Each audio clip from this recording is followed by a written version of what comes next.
and the crew. Move. Alright, I make me tell you listen. Move. We a dance to the rhythm and the groove. Move. Watch them massive and crew, them a move. So we chop it, so we do it. This a rhythm that lock down the street. So we chop it, so we do it. This a when you come feel lock down the street. Alright, so we chop it, so we do it. Lock down and we a lock down the street. So we chop it, so we do it. This a when you come feel lock down the street. All I'm full of, we go play back again. And everybody say yeah. All I'm full of, we go play back again. See them tackle up the big tune. All I'm full of, we go play back again. And everybody say yeah. All I'm full of, we go play back again. See them tackle up the big tune. All I'm full of, we go play back again. And everybody say yeah. All I'm full of, we go play back again. See them tackle up the big tune. All I'm full of, we go play back again. And everybody say yeah. All I'm full of, we go play back again. See them tackle up the big tune.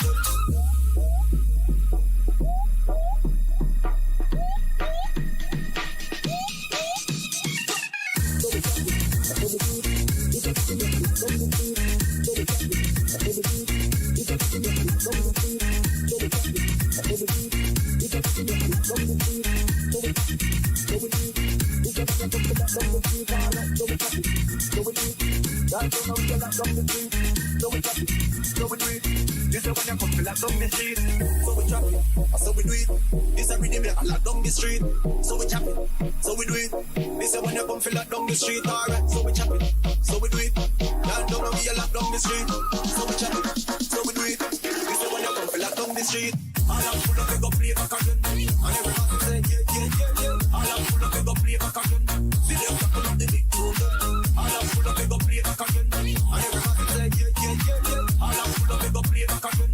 See them tackle up the big tune. All I'm full of, we go play back again. And everybody say yeah. All I'm full of, we go play back again. See them tackle up the big tune. All I'm full of, we go play back again. And everybody say yeah. All I'm full of, we go play back again. See them tackle up the big tune.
Well,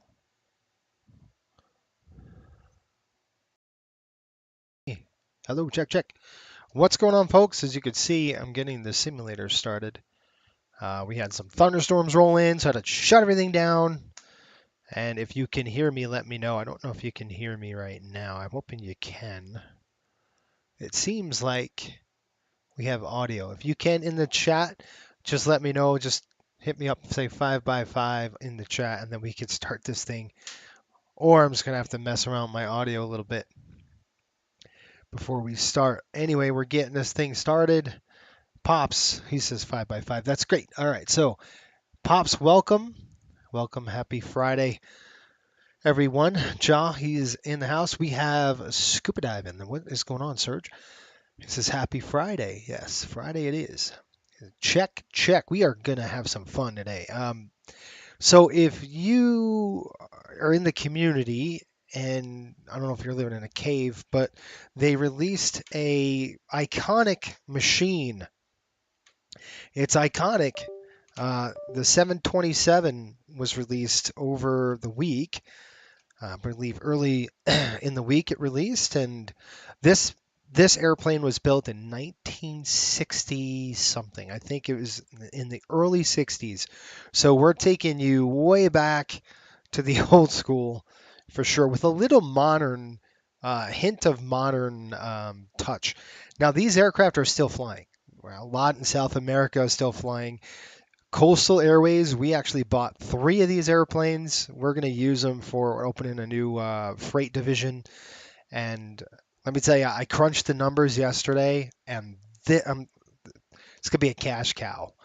Even with the amount of fuel burn that the 727 burns, um, we're we make hand over fist. I mean, um, and it's comparable. The amounts are comparable and very competitive, depending on the zone we're in. But yeah, it's going to be really nice, and that's one of the things we're going to attack. We probably won't show that until we get to, oh, I don't know, until we get over to a couple months. We're working on flows, and by the way, the flows. If you're a member of the YouTube channel or you are um, a patron member,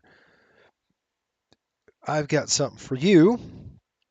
And I'm going to just rewind this thing. We're going to be taking off about 7:30. So nice early morning. What we're doing is, this is FedEx major hub in Memphis. We're going to go from Memphis to Orlando and drop off some freight for them. We're going to click fly, and let's get into the airplane. If you are on board, I want to show you a few things here. Number one, what I have in store for everyone. Well, where the heck is my paperwork? I'll have to show you. But there it is. This is a 727. You can see right there is a Amerijet. A lot of companies fly that. The acquisition costs on these airplanes are super cheap. I think we're getting 3 aircraft retrofitted with GPS 750s for 2.1 million. Now that's 3 aircraft. 2 airplanes were about 800 grand or so. And I crunched the numbers, and let me tell you, we're gonna make pretty good money if we could get this air, we could fill it up with the rates that we have, and we're gonna finagle some things. We're gonna have a subcontract with UPS. It won't be FedEx, it'll be UPS, because actually I did some research into the U.S. Mail, and the U.S. Mail has a contract with FedEx, but that is due to be up in September. So UPS will be getting the contract for the U.S. Mail, the Postal Service. So Postal Service does not have their own fleet. And what we'll end up doing at Coastal is take uplift from UPS. And that's kind of how we're going to do it. Now, look at this bad boy. If you haven't seen this thing, just look at this airplane, folks. This thing, let me just reset my camera so we could see. And let me jump in the flight deck here. This is the airplane, and it's just 1960s. Now, this was built with 3 people. Okay, you have a flight engineer that sits here. You have somebody sitting sideways, and you have, the pilot and first officer. Now, this, again, 1960s, so heavy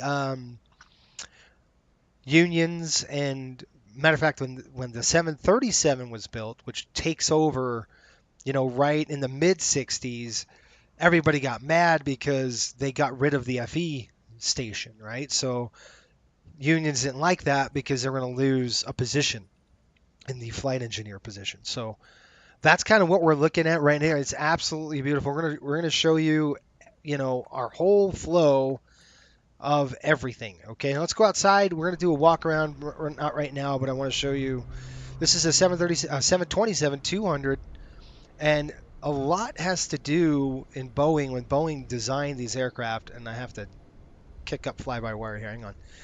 When Boeing designed the airplanes, the 707 was basically, that started in the early 60s. That was, a transcontinental, oceanic aircraft.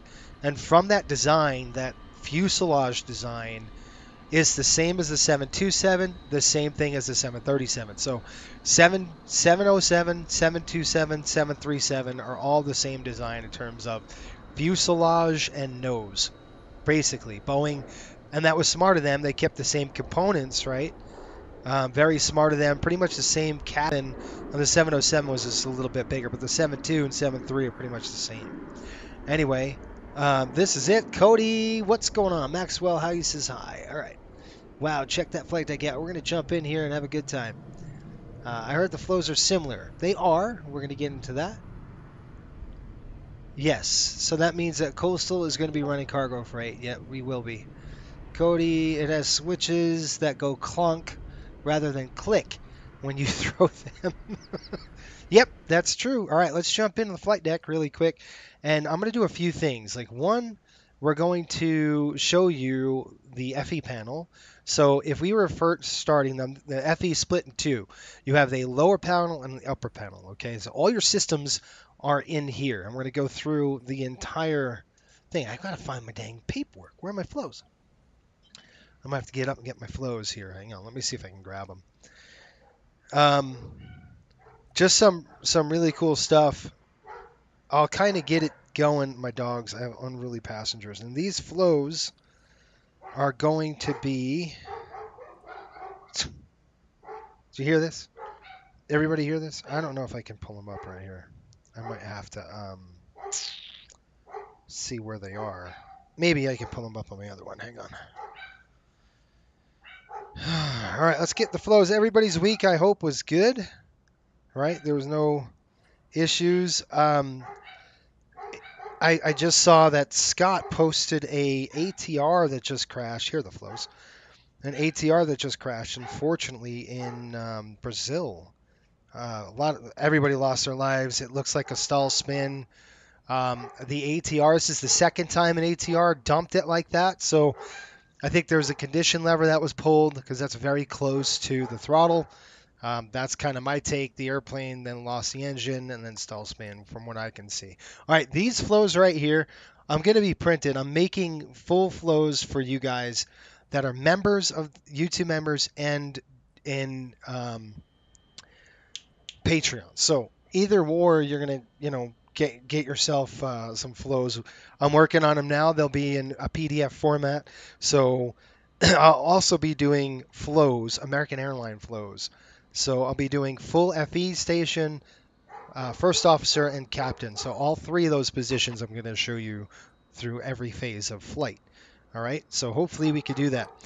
Let's going to jump in. I've got to do one quick thing, and I got to see if I could open this, and if this thing works, that'll be very good. Okay, so does that work on the dashboard? Nope.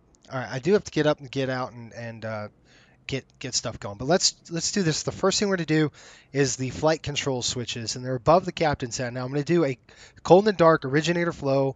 So let's go in and jump this. This is make sure all these are capped. The second thing we're going to do is windshield wipers. You don't want those on when you throw power on because they have a film and they're very expensive windows, and you don't want to mess them up. So I want to make sure they're in park. Then the third thing, we're going to go engine start switches, which is on the aft overhead here. These three are your starting switches. Make sure they're capped. The fourth thing we're going to do is go to alternate flap master. You're going to make sure right here, make sure they're off. And then we're going to drop down to the no smoking sign. I'm going to throw that on. This is actually a time, just remember this. This era was a time when you actually could smoke in the cabin. Can you believe that? Fasten seatbelts were on. Then we're going to drop into the pitot static system. And windows, you want to make sure the window heat is off. We're just going to come down here and make sure this is off. Those are off. Pitot static system is off. Good deal. Landing gear is down and 3 is green. And I've got to do 2 more things. I got to get 2 more systems plugged in and open. We got to get our active sky running. This is what happens when you have to start up a shutdown because of a thunderstorms over the top of your house. I do apologize for the delay, but I think everybody can understand that. There he is, Scott. What's going on, man? Who let the dogs out? That's right. Crazy thing, that ATR. It's nuts, man. Managed to descend all the way from 17,000 to flat spin. That's where they were, 17,000 feet. Wow. Wow. So I know the conditioner lever is very close to there, and I know that the ATR can really, you can really screw yourself up if you. I got to plug in VPilot, and we got to get SPAD rolling. I know you could really screw yourself up in the ATR with that conditioner lever as close to the throttles as you can get. All right, it's hot in here. It's hot in the aircraft. It is, and Scott posted it. If you go on, where'd you find that? On, yeah, it's crazy. I mean, it was just spinning, just, vroom, vroom, vroom, and that just tells you, you don't get in a stall spin situation unless,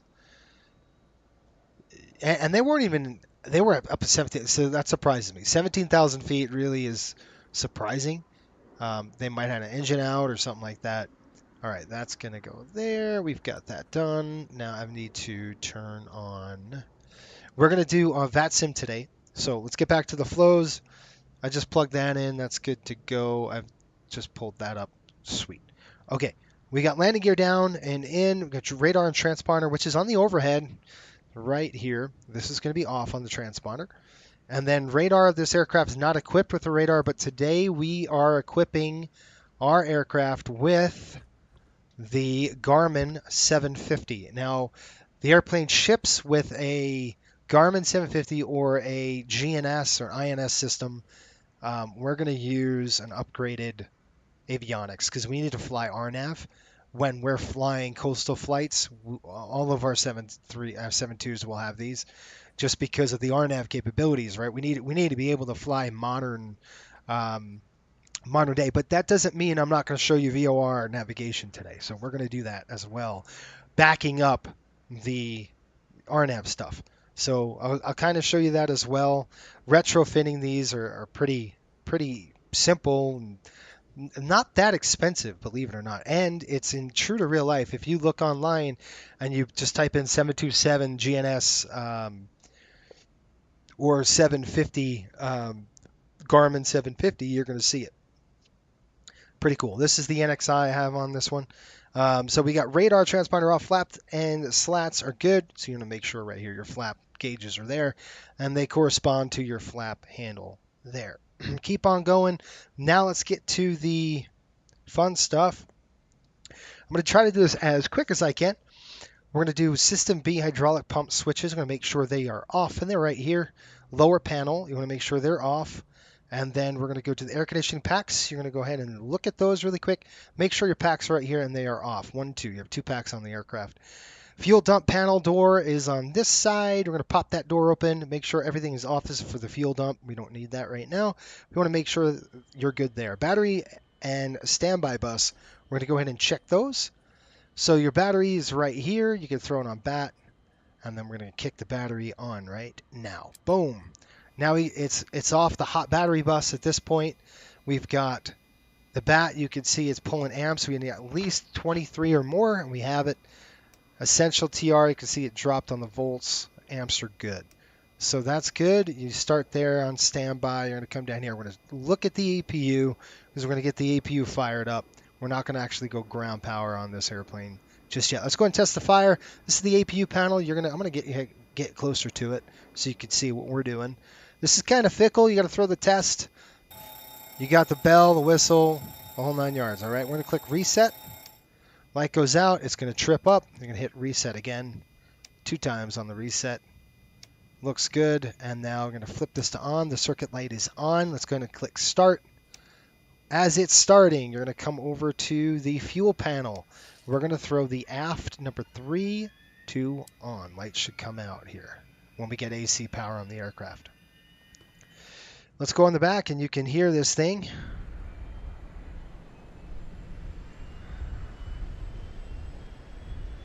The APU is actually located in the wheel well of the aircraft. I think the exhaust is right here. I don't know why I have TUE all over the place. All right, APU is now fired up. So we're going to come over here and check the APU unit. Just slide over here. We want to make sure you've got EGT. We've got EGT there. We're going to throw it on the breaker, and you're going to throw it to closed. Hear that? All right. We'll just test this, both of those while we're here at the panel, and we're going to check the annunciators. Okay, good to go on that.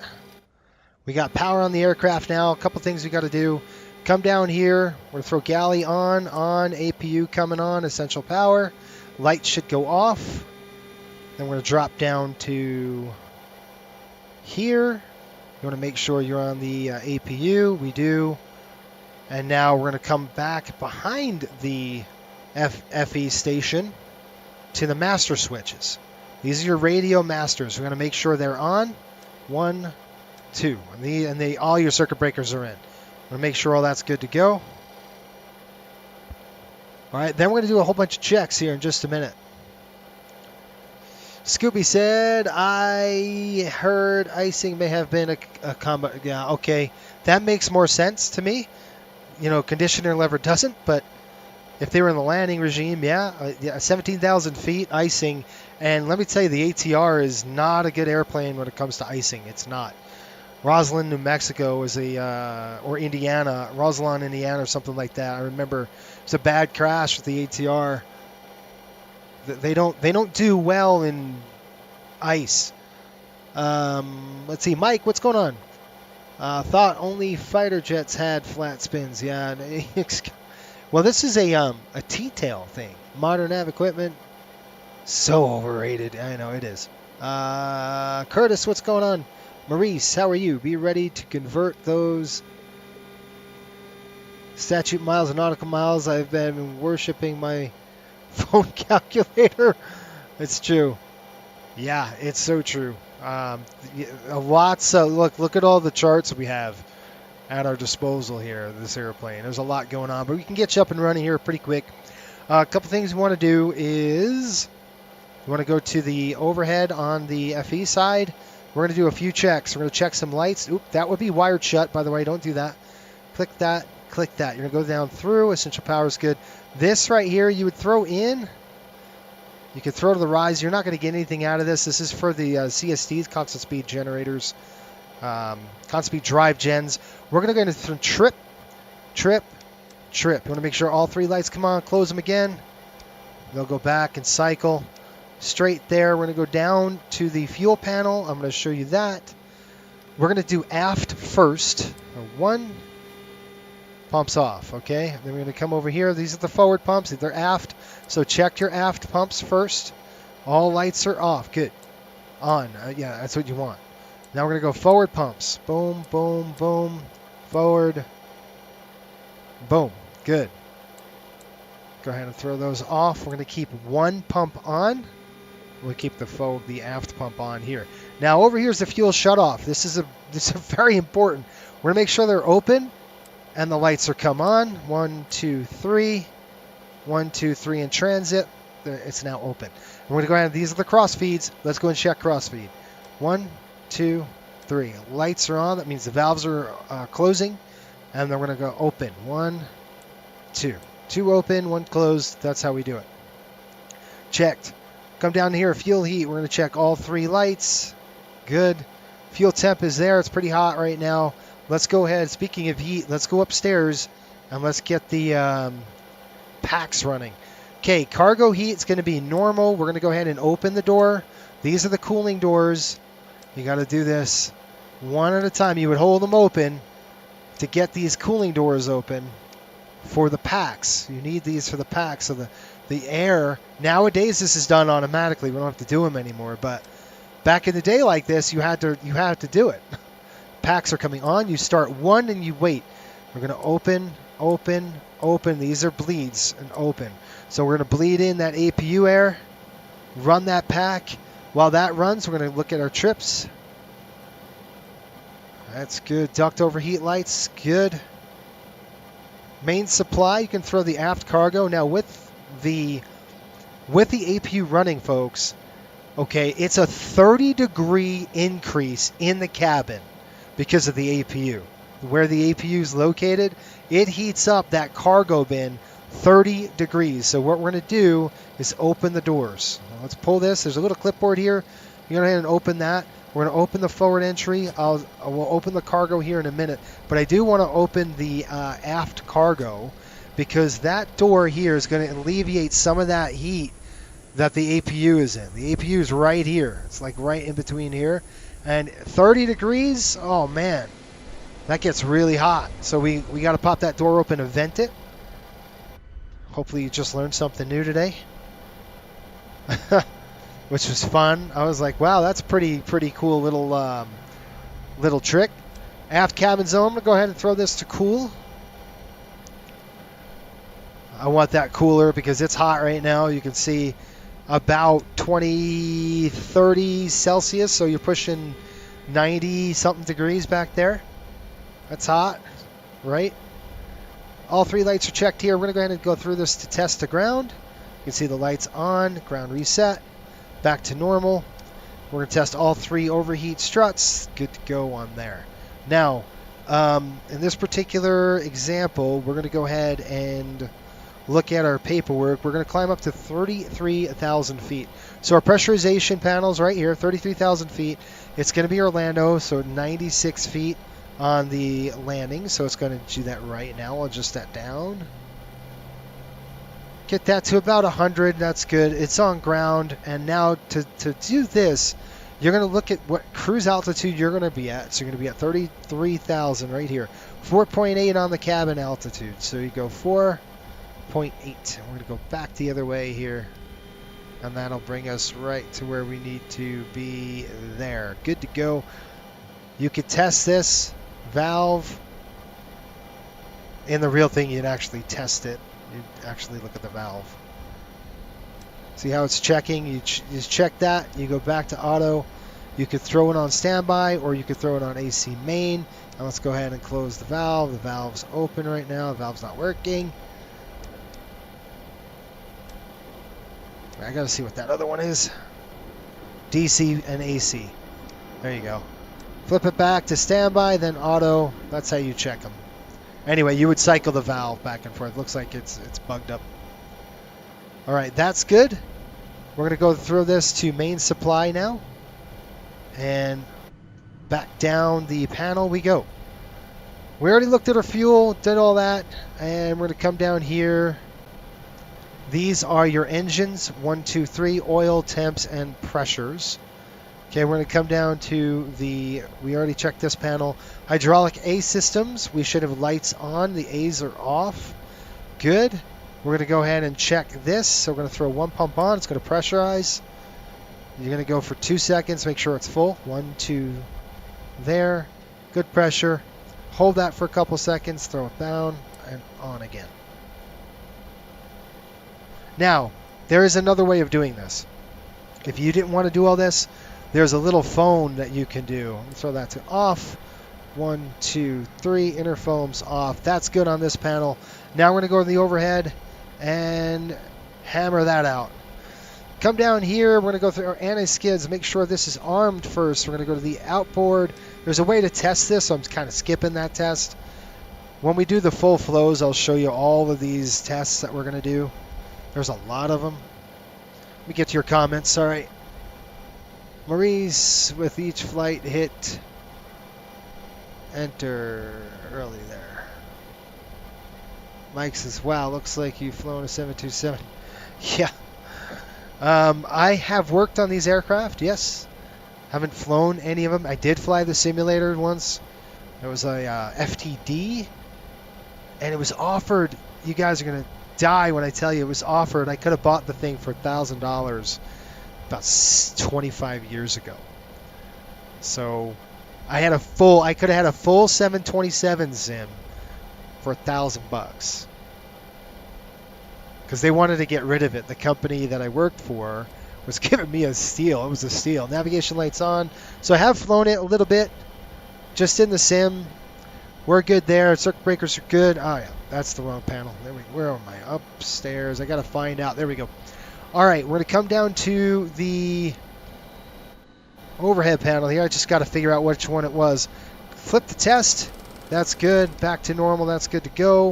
We're going to come down here. Normal, normal, normal. We're going to drop down to the cargo test fire. That's just testing the fire. Cargo department. This emergency lights are going to be armed, so flip it down and then cap it. There's the cap. Come back upstairs. Ignition's off. That's off. We're going to go ahead and test the microphone. Good to go. Seatbelts are on. That's good. This is going to be set to 2,000. We're going to be on VATSIM today. So we'll see how it goes. Upstairs here, let's do a window heat test. So you're going to go overheat first, then power on. Okay, then you're going to throw them on. 1, 2, 3, 4. Lights are on. Good to go. Now, down here, you can see this. This is your anti-ice for your duct. Check the duct. Go to ground test. Ground test on your wings. Flip this all the way over to wings. Get the 2 lights on. Good to go. You get 3 lights on down here. See, that's right engine. Cal, left, off. Good. And these go back to closed. Drop down from here. Probe heat, you're just going to cycle them. 1, 2, 1, 2. Good. We are done with the overhead panel. One thing we need to do now, come back over here. Throw this to test. This is our fire test for our engines. We're going to make sure we get those going. 1, 2, 3 with the bell cut out. We're done there. Good.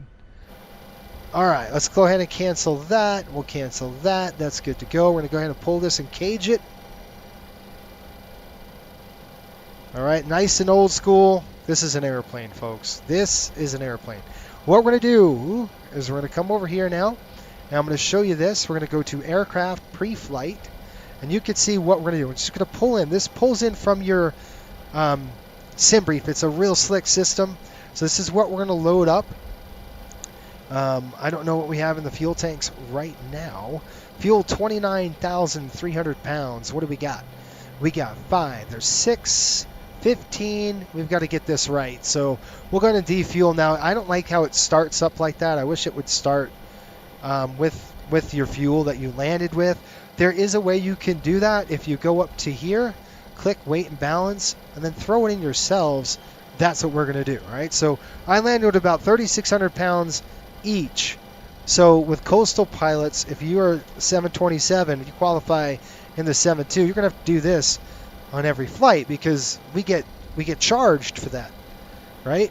So now you can see how they're reflected. 36, 36, 36. So what we're going to do is we're going to come back over here. We're going to call up GSX. We'll get the GSX going. We're still not done with the panel yet. We're almost done. But I want to get GSX going. Let's request the refueling truck. While they do that, I'm going to say it's FedEx. And then we're going to call in the stairs. So let's get the stairs up. Operate the stairs. Stairs are coming in. What a beautiful, I mean, it's beautiful. I love it. I don't know why all these TUIs are here. These should be FedEx. I'm going to stop this, confirm, and I'll start it again and see if I can't get it to run. I'm going to say no. Enter. Let's see if we can't get some FedEx aircraft up on the ramp. Shelton, what's going on, man? Chris, what's up, buddy? It's good to see you. Mike says, I'm sure the missus would have been thrilled. Honey, you're going to get a Jet 737 simulator in the garage? Yeah, exactly. It was before I met her, so it would have been a package deal. It would have been like, look, I'll marry you, but it comes with the 727. It's kind of a it's kind of a one-off thing. All right, let's get the back door open. We'll start getting some freight loaded. The fuel truck, I think, is in position. Yep. So what we're going to do is we're going to come over to here, and you're going to just select this little play button right here, and we're going to click play. What that's going to do is start fueling up the aircraft. So the fueler is going to be pumping in some gallons now, and that's done. Let's go in the back, folks, and let's get the door open. I'll show you how to do that next. Not this door. We're going to get the master door open. So you're going to come over here. Okay. I'm going to open it. So we're going to flip it. We're going to make sure we throw this to power on and then open. And let's take a look.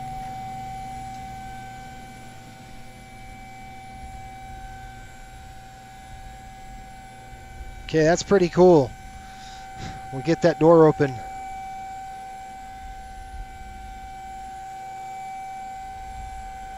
Shelton, good evening, Captain. I hope your week was a good one. What's Baker's favorite children's story? Little bread raising fruit. That's pretty good. Oh man, I love it. I love the puns. Anyway, that's cool with the doors. We got the door open. Doors coming open now. The fuel's getting on the aircraft. Let's go ahead and plug into VAT Sim. Let's go get the VAT Sim done. I gotta find out where the heck that is. Let's go get the VAT Sim pulled up. I know I pulled it up. I don't see it here, folks. Okay, so let's go back in. Get a VAT Sim done, and then we are gonna rock and roll. I thought I had vPilot pulled up, but apparently I didn't. This is the first flight on VAT Sim, by the way, flying this thing, so this should be a lot of fun. We're gonna click connect. All right, we are FedEx. So what is it? FDX? Crap, what's FedEx? What's their code?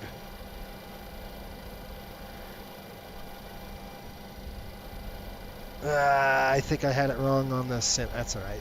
Whatever. FDX 454. I'm gonna have to do it again. I'm sure the controller is gonna be like, not another one. Yeah, I know. I'm gonna click a flight plan. We'll have to file the flight plan and get it all done. So bear me a second. Let me go get a flight plan plugged in. By the way, this aircraft does have auto throttles. I'll show you how that works as well. I know a lot of people are like, well, isn't that counterintuitive? Yeah, kind of, I guess. Isn't it FDX? I think that's the 3-letter identifier for it. And I'm just going to have to go to VAT Sim, and do this again. So give me a second. Let me just pull it up here. It's got to change. I just got to edit it and change our call sign, and then we're good. And then we'll do a walk around. I'll show you the outside of the aircraft, and we'll get this thing running. Dispatch systems coming up. It's FDX, right? Thank you, buddy. Appreciate it. All right, edit the flight. By the way, if you want to join Coastal and you want to fly the 7-2, you could do so. You have to come in, and I just have to change one little number, one little letter to that, and I'm going to click Generate the Flight, and it's going to spit out a flight plan for us. And then I'll go ahead and do a pre-flight on the network, VAT Sim, and now we're good to go. So I'm going to click Plan the Flight. You still have to do training. There's going to be a lot of training involved. Won't be a lot. Won't be like the 737 training, but it's going to be pretty good. It'll give you a good confidence boost when you're done with training. So if you really want to fly the airplane with us at Coastal, come on. And let me tell you, folks, what did we say? 454. FDX 454. You've entered an unknown code. Okay, hold on.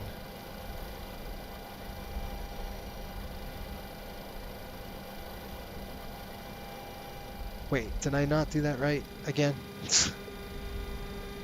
Hold on. That's what happens when you're talking and you're trying to do things a gazillion times. All right, let's try this again.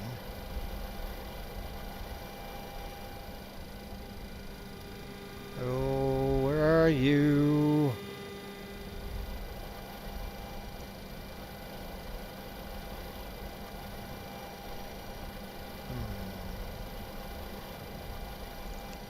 Let me try pulling up my Google one more time. Sim brief.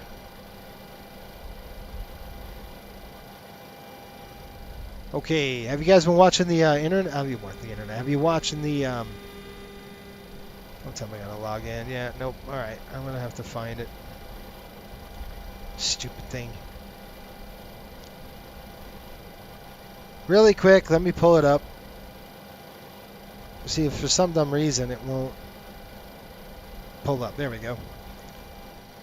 Mike says unknown code, only have ACARS. Yeah, exactly right. I did the numbers, you know, folks. I was pretty. It's not FEX, it's FDX. Yeah, I'm stupid. Hang on, give me a second. I knew I changed. I knew I did something dumb. It's FDX. There we go. FedEx 454. Now we'll generate the flight. Then we'll generate a flight plan. I'm almost there, folks. I'm spinning. Hold on. I'm getting there. Once we're done with this, it's pretty simple. The hard part is just getting everything ready. That's the hard part. Okay, we're good there. Let's go ahead. Now we're filed. Now let's do this. FDX 454. Enter. What are you talking about?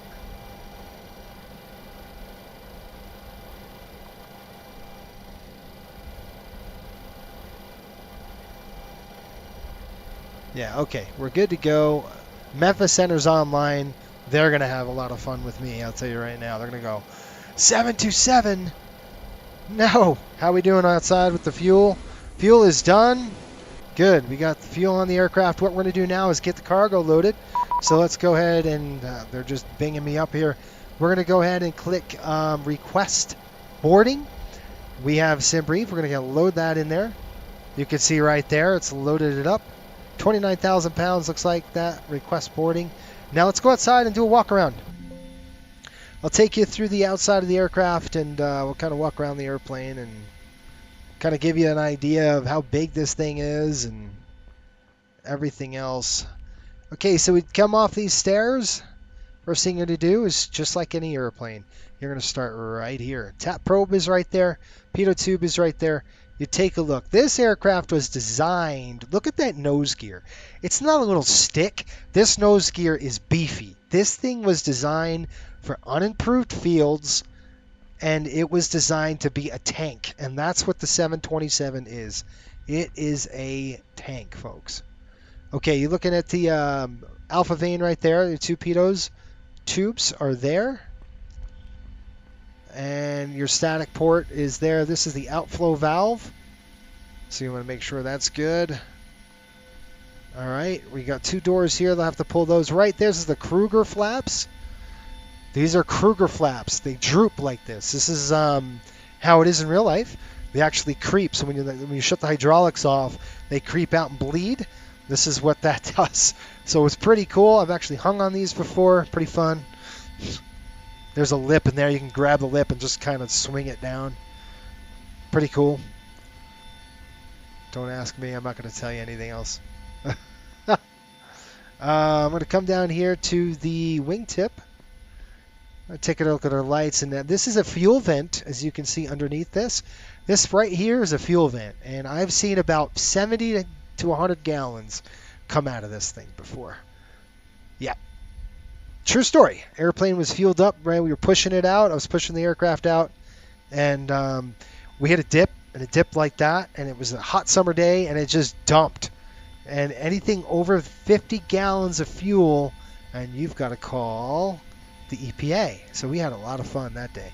Check the brakes, tires, everything else looks good. Again, this airplane is like standing here would be super loud. Okay, this is your APU inlet right there. You can see. That's kind of the duct for the APU. It goes right into the wing. So this will be very hot and very loud right here in the back. Trust me, this is where it's 30 degrees hotter than ambient temperatures. That's why we got the door open.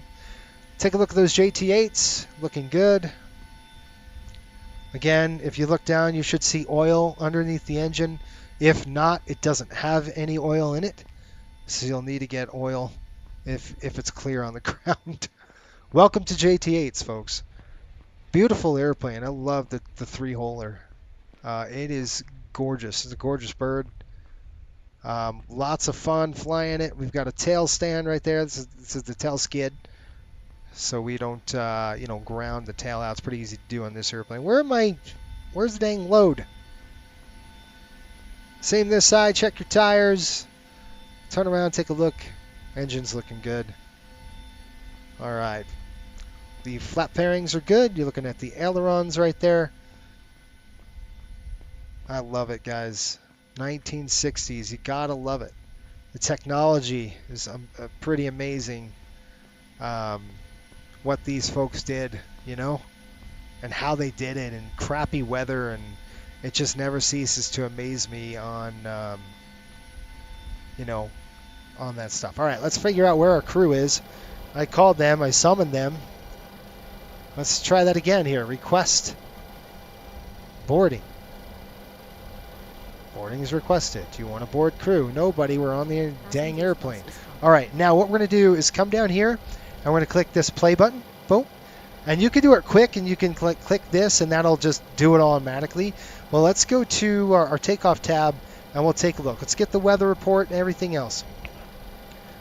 Let me get to your comments. Mike says, been watching the Olympics. Okay, cool. Unknown code, got that. Chris says, need a dispatcher. You're not kidding, I need a dispatcher. Are you asking me? Because I definitely need a dispatcher. We have one, but I need one. A little birdie told me this is your type of flying. Yes, this is my type of flying. How did you know that? I like old school, guys. I think I like both, right? I like little modern conveniences. Now, if I was doing 6 legs or 5 legs in this, no way on this green earth would I want to do that today. There's no way. You just get so tired and just fatigued. No thanks. But that's what they used to do. It's pretty amazing what these crews used to do. Now there's 3 people in it. All right, Memphis weather right now is. We've got weather is 0208 knots. We're looking at a few clouds at 25,000 feet. All right, temperatures 27, dew point 18, altimeter's coming in at 30.03. Let's set the altimeter. We'll get that done, and we'll get everything else worked out. How's that? Okay, altimeter's coming in 3000. Throw that there. That is good. We're going to come over to here. Now I'm going to set my heading, my speed bugs. I'm going to drive it all the way to 250, right? Because I want to accelerate to that speed. There is no auto throttle on this. There is on this, but we won't engage it until we're in the climb and we're stable. That's when we'll engage that. Let's go ahead and plug that weather in there. There we go. Memphis 18 right. We'll go flap 15 to take off. Okay, I'm good with that. I like flaps 5. I wonder if we can go flap 5 on it. Yeah, it gives us we have plenty of runway. Mintora 4,200 feet. Yeah, we'll have that. I'm not going to set anything just yet. We'll set our speeds here and set our trim and our EBR. I'm going to set the trim up just a little bit more. So you could just click these buttons and you can see what happens. Okay? Pretty cool stuff there. And if you wanted to have the flight engineer do it himself, I don't because he screws me up. You could do it this. And I'm not doing that. I don't use the flight engineer until I get the engine started. Just because he screwed me up so many times over the week. I'm like, what are you doing? Why are you throwing this switch? And, different airlines do it differently. So they're getting the K loader up there. You can see our folks putting the cargo in right now. Nice. We're getting some packages loaded here on the belt. Getting the K loader up and running. Nice. Here we go. All right. Now let's talk about the Garmin. This is really nice. I like it. It's just a little modern convenience, especially when we're going to be flying RNAV, which we will. I will still show you VOR to VOR type flying. We'll do that today. But right now, I definitely want to show you this. It's so simple. All right, what we're going to do is we're going to click Flight Plan. We're going to click Menu, Import from SimBrief. Click OK. Wait, now we might have to make some adjustments because of runways and things like that. But what they're going to do is going to load this in. We're going to say Memphis to MCO, yes. And there it is. Your flight plan is all ready to go. I'm going to click down here and distance in nautical miles. I'll keep that, and we will keep a few things. I do want to change a few things here. I like distance to destination, and we'll throw an ETA in there as well. We are going to be doing the, pull my paperwork up. We're doing the BB King departure. Now, we just got ACARS. They give us a PDC. They said this. Call sign FedEx 454, equipment's a 727-200. Departure, Memphis, destination, Orlando. Route, we got Memphis, BB King 7, Kermy, Velkin, Dita, Grinch 5, altitude 330, squawk 0747.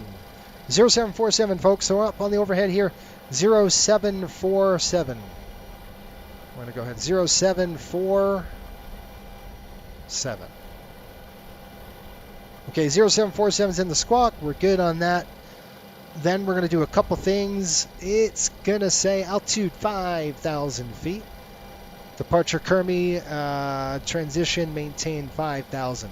So we're going to go ahead and zip this thing. Oh, where'd you go?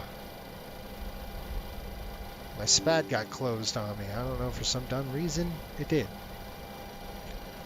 John, hello, how are you? John says, I am new. Well, congratulations. Welcome aboard. Hope you have a great time. And if you're new, you really want to know what we're about. It's really three things. Do it right, learn something, and have fun. That's what we're about. You're not going to see us doing barrel rolls on this channel. Not on purpose, anyway. Doesn't mean I haven't got ourselves in a pickle. Once in a while it's happened. But, you know, there. That's what I want. Good. Okay, that's fired up, ready to go. All right, folks. So we've got 250 set. This is erected, good to go. Now, there is no flight director here, so we're going to leave it off. There is a flight director. We'll turn it on in the climb, but not right now. Okay, I know a lot of Airbus pilots are freaking out, and you don't know what to do. There's no magenta line that you're going to be flying on this aircraft, so don't worry about it. All right. This is called stick and rudder. Stick and rudder. This is what makes good aviators, folks. Good aviators. Stick and rudder skills. I'm just going to push this up to 10 degrees. It's about 10 to 15, right around there. Okay, I'm going to come across down here. All right, we're good there. Click back, click default. And I want to do change a few things. We'll have to make those changes and adjustments here in a minute. Let's go up here. I'm going to flip this over to GPS. Boop. And we're going to drop down here. Pull the throttles. All three of them are good. Drop back down. Trim's up at 3. I'm going to push it back. I've noticed their trim doesn't give me enough oomph. I like to give it a little more climb. So I throw my trim just a couple more notches with nose up trim. Okay. Good to go there. We'll just check that. That's good. And now I'll show you what we're going to do here. We got to climb to 5,000. It still doesn't work. Why doesn't it work? It worked before.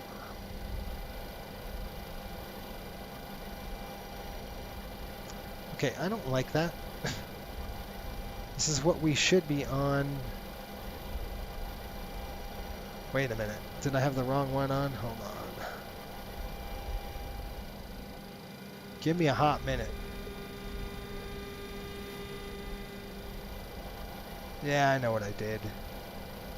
I know what I did. Give me a second here. My profile is a little screwy. I have to get the profile right, folks, or else we're not going anywhere. Let me go ahead and do that really quick in SPAD, and then we're good to go. VRF Simmer, what's up? He says it's a backup system. Actually, our flight directors are green, but whatever. Whatever. You know what I'm saying. The what? The who? Online profiles. That's what I wanted to.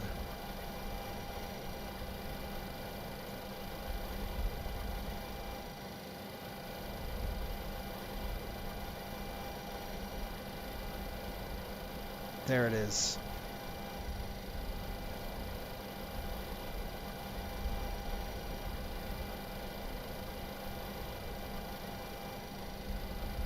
Okay, now I want to just save this, go to my profiles. It should work now. Nope.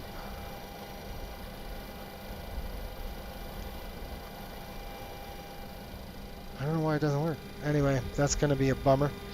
That's okay. I don't know why. This is an awesome... I have a book, Stick and Rudder. No kidding. Yeah, that's good. It is a good book. I think I have it. I don't know. Okay, folks, let's see where we're at on the load. Everything else is good. We're going to go and run some checklists, and we're going to be out the door here in just a minute. Okay, I do want to make sure that our departure is BB King 7, so let's go ahead and pull that up.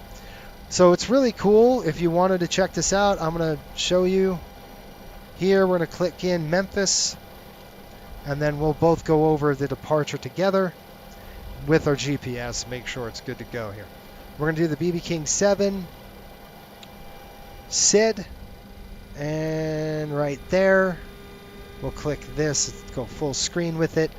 We are going to be flying out of here, runway, looks like in real life, they should be taking off the 36s. Let's see what we got here.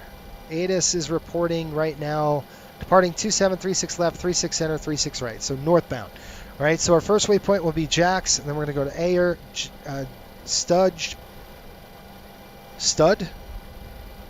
Judd, I don't know, Leo, BB King, and then Kermie.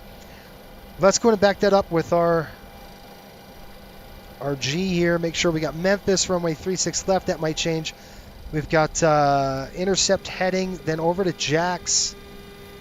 Then we've got Ayer, Judd, Leo, BB King. From there, we got Kermie. Then we start on our normal flight plan, which I'm looking at right now, and that's going to be from Kermie, Veckling to Dita, correct, at 33,000 feet. Then we've got the Grinch 5 arrival. So we have some altitude constraints.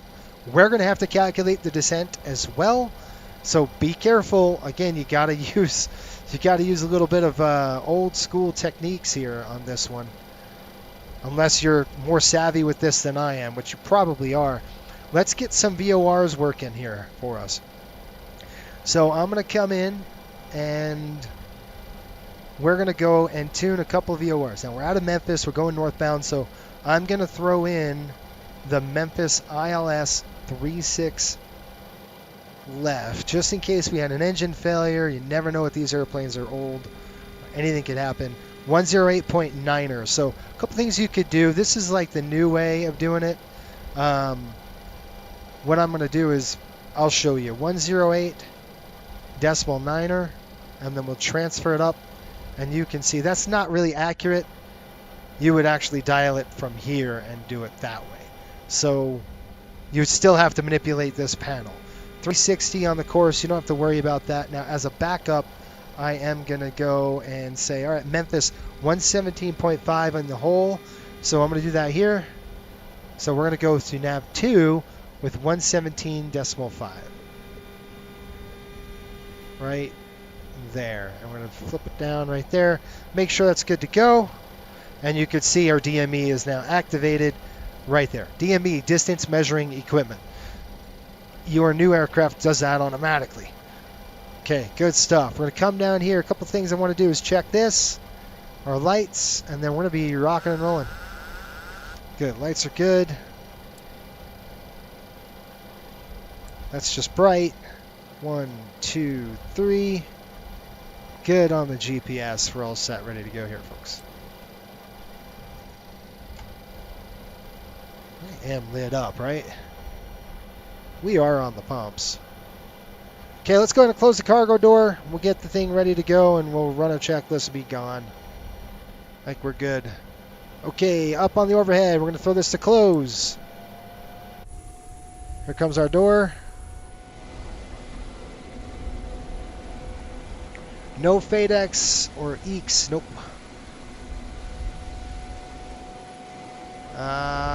Anybody? I'm 10. Oh, 10 years old. That's awesome. You know, at 10, I wish I had something like this. You know, YouTube that's, you know, clean. This is, I don't curse at all. So this is going to be, I wish when I was 10 I had something like this, right? Where if you're interested in aviation, you got to get a feel of kind of what it takes a little bit. With some streamers, you can get that with. Doors come and close. It's going to get locked. There it is. It's locked up. And now, oops, I forgot one thing. Darn it. Let's go back here. We got to actually shut that off. So we want to shut the door. So you're going to come up here, you're going to throw this switch, and that'll deactivate that hydraulic door. We'll close the main door here, and then we'll run our checks and be gonzo. All right, we still have to do a few more things, but I think we are pretty much done. Flip the aircraft down. Good deal. Pre-flight back in. Finished. That's good. Takeoff in. Just going to set my speeds. Just make sure it's good. And again, I'm going to set that trim just a little more nose up. I find it's just not enough. It's not enough oomph. Okay. I'm hitting the wrong buttons. That's why I'm doing that. Got to get used to this. All right, that's coming close. Let's get our checklist running. Now, this is an American Airlines real checklist. Again, I'm going to post this for our members. So let's go ahead and do this. Okay, you ready for this checklist? This is a long one. Stand by. Now, they have a checklist here on the aircraft, too. So if you wanted to, just pull the clipboard out, and you can see the checklist here. But I can see it better holding it, so I'm going to do it this way. Okay, logbook and special equipment checked. We've got gear handle lights down, 3 green, flaps are up, brakes. Our pneumatic hydraulic pressure checked. We've already done that already. Start levers and throttles cut off and idle. Flight instruments and switches set, cross-checked. Radios and nav equipment checked and set. Anti-skids are off. We'll go ahead and throw those to... our anti-skids are right here. You can see that would be before starting. You could throw your anti-skids to off. Do that right now. And then we'll go stall warning tested. Emergency exit lights are armed. Voice and flight quarters are tested and checked. Window heat is low and on. Circuit breakers are checked. Electrical panel checked. Bleeds and air. Packs and gas per fan open and on. Let's go and verify that. We did that. Gas per fan. I didn't think I had that gas per fan on. We're going to throw that on now.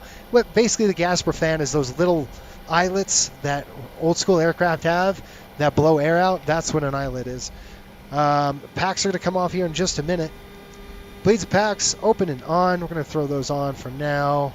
We're going to have to shut them off when we do an engine start here. Engine oil quantity test and check. Hydraulic pumps and pressure quantity check. Ground interconnect. We're going to go ahead and flip open on the ground interconnect. So you can throw this to open. This is your CDS oil cooler.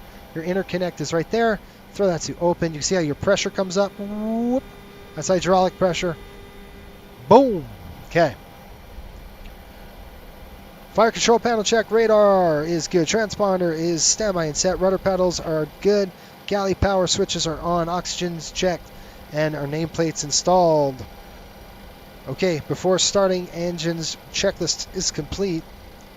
We're going to do during start or during or after push out. We'll just do that.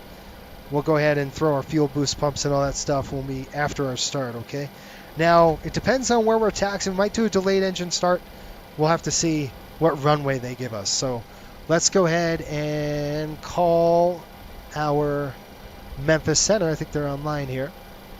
132.550. So let's go old school. 132.550. 132.550. Right there. Flip it. There you go. By the way, folks, if you're new to the channel, do me a favor. Hit the subscribe button. Hope you got something out of this so far. All right, let's go in and call them up. I'm going to make sure that my audio settings are correct. Okay, we've got microphone on the Yeti. That's good. And we've got them in the headphones. I think we're good to go. Let's go ahead and get out there. Let's go and shut that door. We'll get a push out. How are we going to get out of this thing? We got an airplane right behind us. An airplane over there. Okay. You think, yeah, maybe we push back like 10 feet and then we'll stop them. Then we can kind of, as long as we can clear this pole, I think we're good to go. Let's go ahead and do that. Let's call GSX. We'll get that ready to go. Request. Prepare for push and departure. So as they do that, we're going to go ahead and close our door. Yeah, we know. We got to close the door. I know all about it. Let's go ahead and... Oop. Dang, I lost my... That track IR, I need that. That's like a big thing here. Throw that. That's good to go. It's going to get that tab. Well, aircraft tabs coming up, and we're going to go ahead and close the door. Entry closed. We're going to go ahead and throw the chocks off, and then we're going to throw the cones off the aircraft. Come up. Oh, what did it do? Gear door, gear door. That's good. I want to make sure we're still on. Power. Good. Okay. Departure check completed. Bypass pin inserted. Come down here. We're going to go with the beacon. Beacon lights coming on. Let's go outside. You can see how old school this beacon is. Look at that. I love those old school beacon lights. Cool. Let's get us hooked up. While they do that, I got to get something to drink. Ohio, Orlando. Okay, Christopher, what's going on, buddy? That's why I play MSFS Minecraft. Good. I'm just checking in. Where's our destination? Oh, hang on. You reminded me. Let me go and put that up. Give me a second.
All right, sorry folks, I had to get that done. You see the hydraulic? Look what happened to your Kruger flaps. They came in because of the hydraulic pressure. Pretty cool. Again, you want to make sure that nobody's around the airplane before you pressurize that, because that could really hurt you. That could do a number on you. All right, now you can see on the ticker where we're going. We're headed over to Orlando. Okay, they plugged us in. We're ready to go. Let's go get a push. I want to make sure Memphis approach is on, Memphis Tower is on, Memphis ground is on. All right, I got to get a push here. We're going to continue to push. I got to call ground first. We're going to go nose to the right, tail to the left.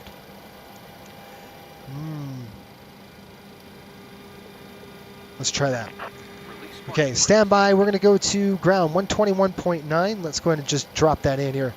I'll show you another poor man's way of it. 121.9er. Click transfer up. There we are. Oh! Let's call him up here. What am I, 454? Memphis. It's not working. Why is it not working? Hold on. Release parking brakes. My push to talk. Okay. Release parking brakes. Hold on, folks. Button 1, go fly. Push to talk is not working. Release parking brakes.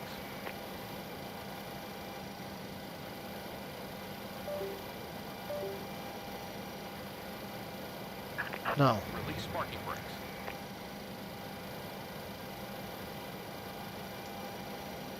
Okay, hold on. What I'm going to do is disconnect. I've got to reconnect Release parking brakes. to VATSIM. So give me a second really quick. It wasn't, when I was keying the mic, it wasn't doing anything. So I have to just verify that's working.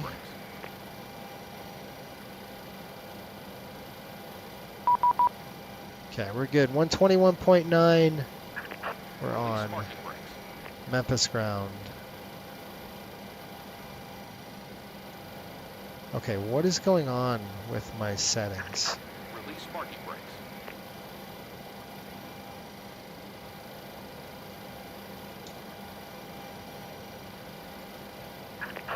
Release parking brakes. I don't know. Stand by. Release parking brakes. I can't do anything if the comps... Oh, I do know. I'm such an idiot. Hold on. 121.9. I'm on it. Release parking brakes. Let's make sure I've got the right frequencies dialed in over here. That's why. VHF, sir, nav 1. VHF 1. Now to here. Cross T7, thanks, Fox 10, connect. Woo! Release parking brakes. It's not the airplane, it's the operator. Idiot. That'd be me. I'm the idiot. Okay, let's give him a call. Release parking brakes. Memphis ground, FedEx 454. 454, Memphis ground. Release parking brakes.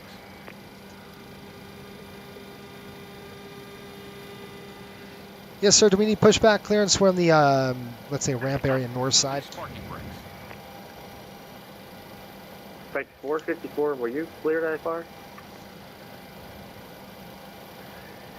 Yes, sir. We got a PDC. What's the squawk? Squawk was Release parking brakes. 0747.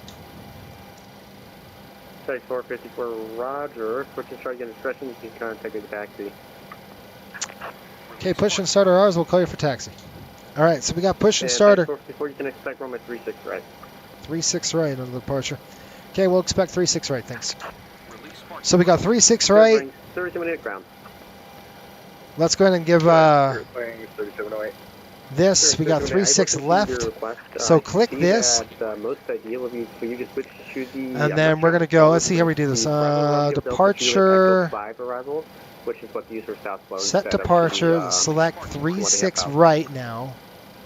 Great, so can we go ahead? Runway 36 right. 3708. We're all good. Everything else is the same. Good deal. We're going to click load it.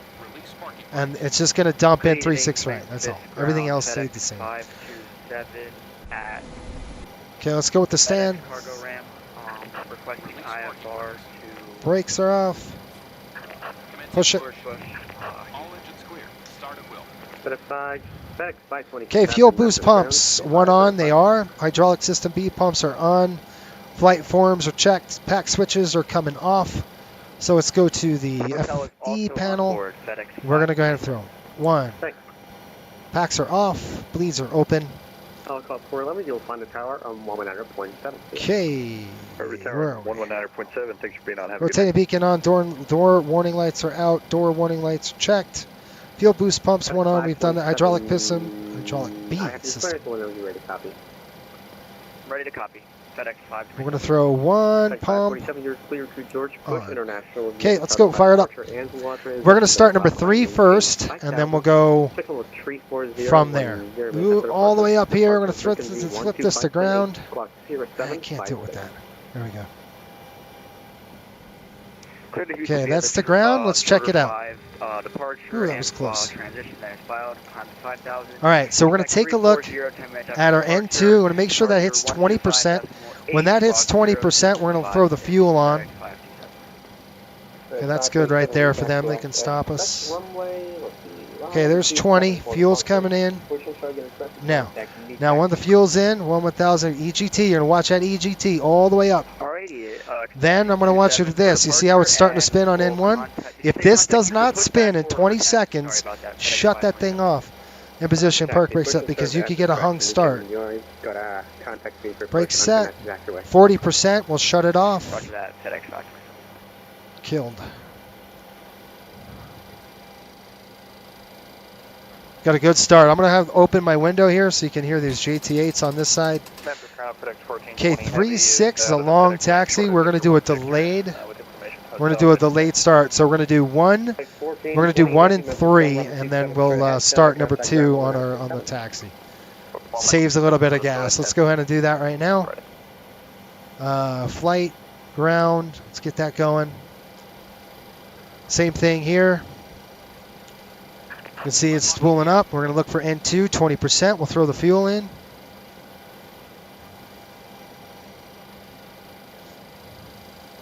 Okay, light is off, which is the low oil filter light. Good. Let's light it. Fuel. Count. 1 1000, 2 1000. Light off. EGT. N1 is spinning. 2 good starts. Come on, EGT. Come back down. There we go. Look at 40%. We're at 40%. Shut it off. Okay, let's go to the FE panel. A couple things we're going to do here, folks. We're going to get this on the breaker here. We're going to click close it. That gets the generator on. That gets the generator on. Then we're going to come over here. Galleys are on. We did that. Gen 1, you could see. We're good. Over to Gen 1. I'm just going to keep them on Gen 1. We're going to go to Gen 3. Good, good. Gen 3. Good, good. Looking at AC volts and frequency. Good there. We're going to come over here. I'm going to throw 1 pack to the on position. Okay, we'll get some packs going, at least some cooling. We're going to throw these closed for now. We'll have to cross bleed it here in a minute. Good to go there. That's good. And our pumps are coming on. Both sides, actually. Throw our boost pumps on. Yeah, it's 772 heavy, radio check. This is coming on, that's coming on. 772 heavy, you're 555. Okay, now what I'm going to do is Spirit wing, 3708. keep this running, and then we'll fire. We could cross bleed it, but. So do you need to, are you going to put something in? Okay, now what I'm going to do is pick up my phone. And just, since you've already acknowledged it with me, And I'm going to click after start. It's going to do an after start flow automatically. That would be great. And we are pushing back now, and we'll call for taxi to Spirit Wing 3708. Awesome, thank you. So we're going to start 1 and 3, which we did. Hydraulic systems checked. Flight recorders are good. Bleeds and packs are set and on. Cabin doors are closed. Start levers are 1 and 3. Idle D10. Exterior lights as desired. Pitot-static switches are both on. We'll go ahead and do that. The thing is, why I don't like him doing this is because he throws switches off on me that I don't like him to do. And that's coming on now. See what I mean? Why are you doing that? We did that already, yes, sir. To Phoenix with information. Okay, rotating beacons on. We got that done. Hydraulic system B pumps 1 on. Done. You're clear to the Phoenix airport via the Chalder. Okay, run engine bleed valve open. Number 2 bleed valve open. Let's go ahead and do that really quick. He's probably going to shut it off on me. Right engine bleed valve open as well, which is right there. Okay, United. Okay, duct pressure is good, and then we'll start that after we go. Beat the flag set. Okay, let's go. Transition. Okay, it's green, so we're going to go taxi check. I'm going to have him do it automatically. I've done it, really. Let's go flaps. Flaps coming down 15. Set on the flaps. Yeah, 772 heavy route back correct. Expect runway 36 left for departure. Contact meter push. All right, you see what he did? He threw the power off on me. Just to confirm, it's the Answa departure. Is that correct? Gen 2. He's an idiot. See what I mean? See, that's what I'm saying. Like, he'll do stupid stuff where you're like, it's not what I want. So that's why I don't use it much. Sorry, excuse me, Answa transition. That's what I meant. United 772. Listen to those engines, huh? All right, let's roll. And Memphis ground, Spirit Wing 3708. We are ready for taxi. We have. Now that center S duct is not on that center engine. Just these two, left and rights.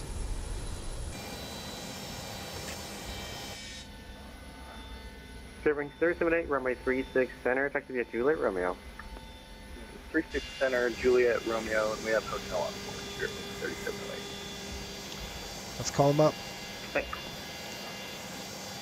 Memphis ground, FedEx 454 taxi here in Northside. FedEx 454, just make sure it's clocking Mo Charlie. Ah, shoot. Of course he didn't do that on the checklist.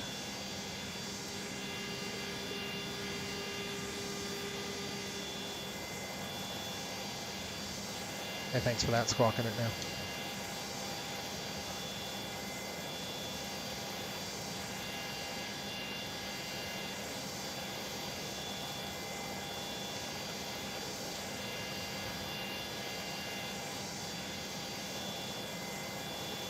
Memphis ground, FedEx 454. Taxi, please.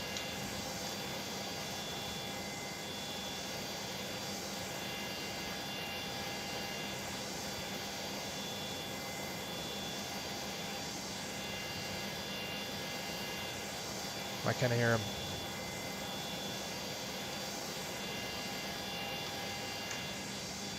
FedEx 454, just make sure you're squawking Charlie, please.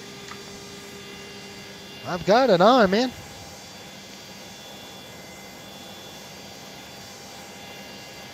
FedEx 454, runway 36, center, taxi to Sierra, cross number 27.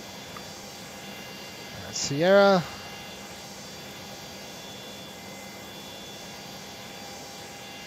Okay, you said Sierra, and what was the other one? FedEx 454, runway 36, center, taxi to Sierra, you can cross number 27 of Sierra. Okay. Okay, we got Sierra, and then we can cross 27.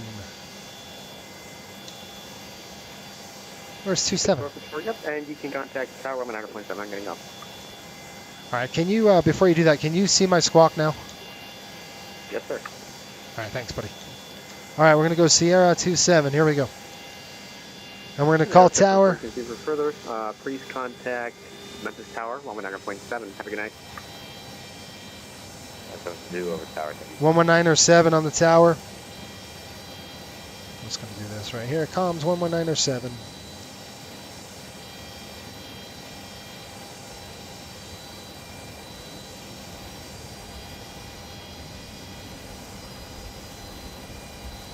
November 0 Charlie Lima, you appear to be aligned with runway 36 right.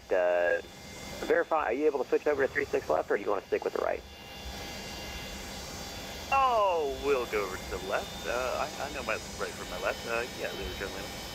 Number 0 Charlie Lima, roger, clear visual approach, runway 36 left, and runway 36 left, clear to land. 36 left, clear to land, 0 Charlie Lima. Okay, we'll start the number 2. General aircraft, Memphis information, India, current altimeter 3005. 3005, Raj, we'll have to go ahead and do Tower that. Spirit Wing 3308, taxiing to 36 Center, Juliet. Spirit Wing 3308, Memphis Tower, roger. I'm going to call him as well. Memphis Tower, FedEx 454, we're taxiing via Sierra 236 Center as well. FedEx 454, Memphis Tower, roger.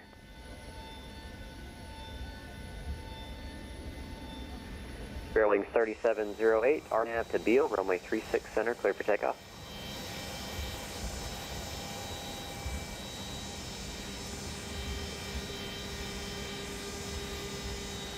All right, you guys, awesome spool up. Yes, it is. There is no Spirit Wing TCAS. 3708, RNAV No, there to Beale, isn't, and runway I don't know 36 why. left, There aircraft should be some 36 center, clear for TCAS takeoff. on this. Sorry, walking. Normally there is. There would be. RFP Hopefully, runway 36 Center, clear for I'm takeoff. hoping they update that. There might be TCAS in the GPS unit, but I don't know. Okay, we're clear to cross the runway here on 27. So I'm just going to take a peek. Looks good on that side. That looks good on that side.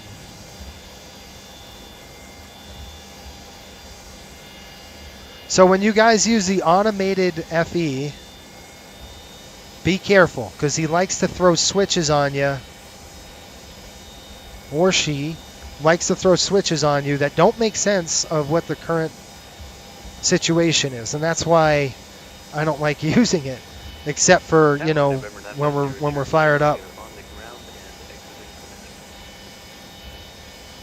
November 0 Charlie Lima, roger, taxi to signature via Mike November. Like November to signature.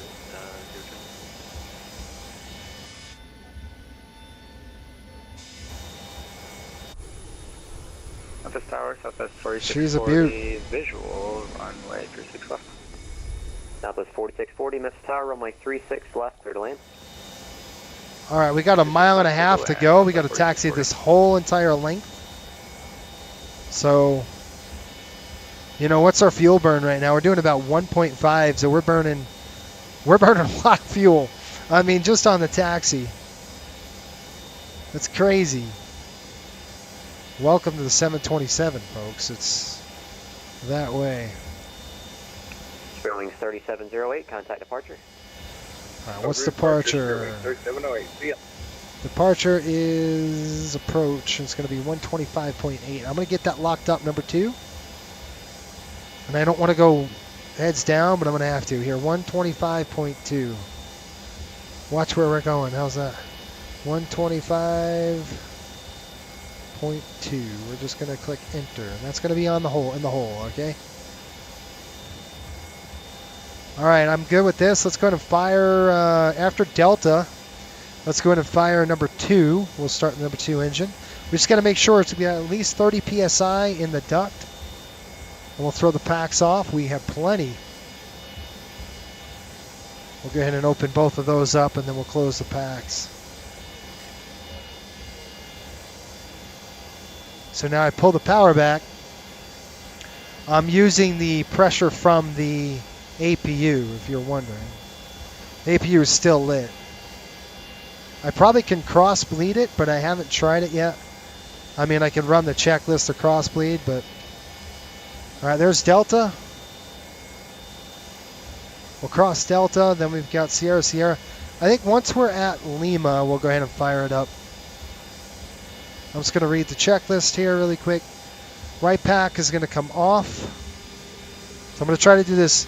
We could do a cross bleed start, and I'd hate to not. I'm just going to start it up using the APU because we have the APU still on.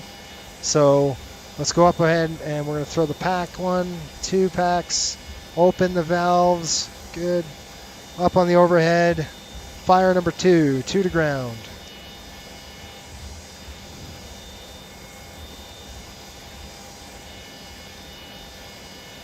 And on a Jet 0 Charlie Lima, are you familiar with signature parking? Okay, nothing happening. Okay, that's because of a power issue. I figured that it was right off here. Hold on. Number 0 Charlie Lima, yeah, that's correct. This is your next right turn. I'm just going to throw this on. Essential power. Give me a second. I got to throw it on essential power. This is really hard to do when you're trying to. Okay. It's just flipped it. No air right now. So hang on just a minute. Off, off, on.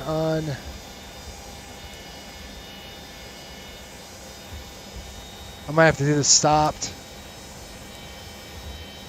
Yeah, I might have to do it stopped, guys. I'm not getting any rotation. Just give me a second. 972, Memphis ground, ready for taxi. I can't do it when I'm taxiing. I'm going to have to wait. Dang it. United 77. That's why you need a third person. Tower, runway 36 left, taxi via November, Mike 1.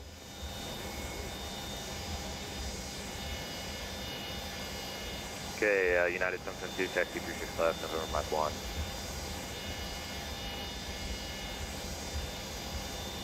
Okay, number 2 bleed open. 2 number bleed is open. Okay, duct pressure advance, number 3. All right, we're good.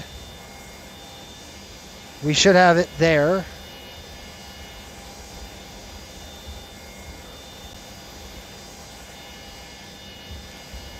All right, now we're November 950, Charlie Lima. We are shutting down over here. Perfect. Thank you so much for your help. Of course. Number 0 Charlie Lima, not a problem. You have a good rest of the evening.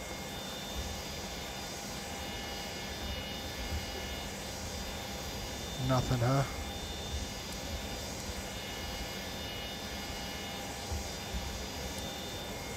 All right. Southwest 4640. Give way to the heavy 777 off your left, and then taxi straight ahead into the ramp. Alright, we'll give away to the 777 and straight out to the ramp. Southwest 4640. It's power. He can take Power. fixing something on border plane. United 772, have you roger. Okay, give way to the southwest and then continue taxiing behind. Behind the Southwest, United 772. Southwest 4640, traffic will give way to you, continue taxiing. Wait a minute. The taxi, Southwest 4640. Why is it saying that right now? All right, let's throw. I don't know what the heck's going on. It's saying the starter's open. I didn't do the starter. Fuel's in already? What the heck's going on? Did the flight engineer do that, Timmy? Yeah, we got a light. I didn't want to do that, but we got a light. Oh, it might be a hot start. I'm watching this thing like nobody's business now. Okay, it's a good light. Wow, it's crazy. All right, let's get it on the... We're going to go get it on the buses here. Okay, that's closed. Gen 1. Gen 1. Coming off. All right, let me, I think I know why he did that. Because I'm going to go taxi now. He's going to redo it, and then I'll do before takeoff checks.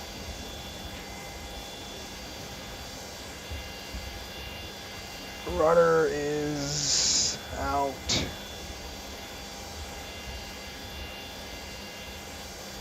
Ah, it's way up there. Hang on.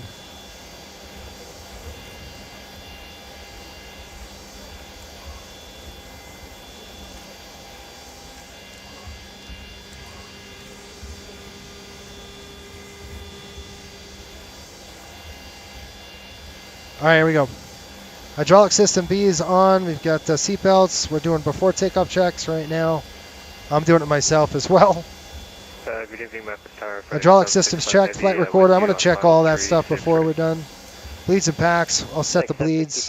Heavy. Cabin doors checked. Start levers 1 and 3. We're good there. Exterior lights, pitot static, both on. We're going to close our window. All right, before takeoff, he's done, but I am not done yet. I got to check his work. Somehow I don't trust this guy. How's that? RTO, good to go. He threw the lights on. Lights are on. Do, do, do, do, do, do, do. On. Almost, buddy. Okay, I'm going to stop right here. Let me just check his work. Okay. On. Good. 454, RNAV to Jax, runway 36 center, clear for takeoff. Okay, RNAV to Jax, 36 center, clear for takeoff, FedEx 454. Okay, RNAV to Jax, looks good on the approach path.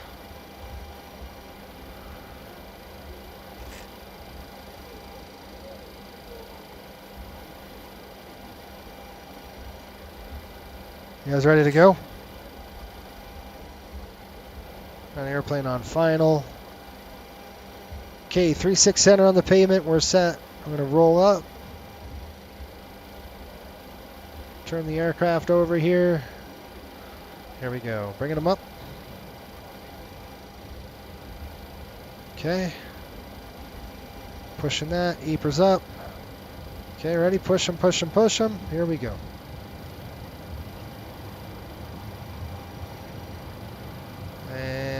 Eepers set. I'm going to push number 2 up just a little bit more. Push that nose down. There we go. Takeoff thrust is set. Hands on your throttles. 80 knots cross check. Little spunky.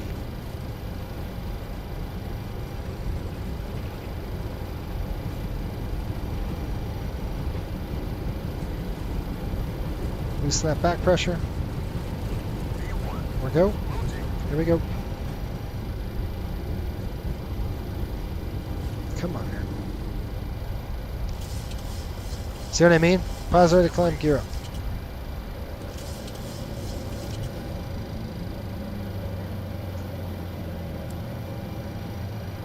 FedEx 454, contact departure.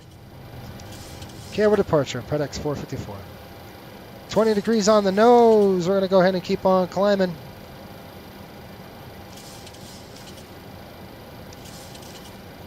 Okay, flaps, coming up 5.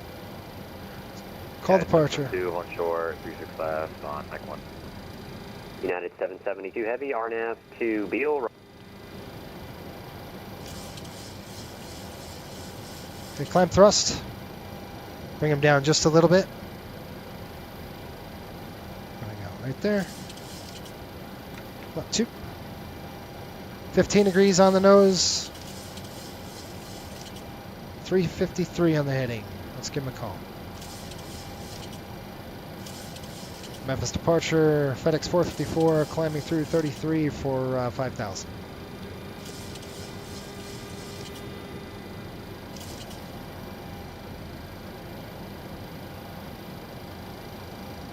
$125.2, right? So that's up. There's 4,000.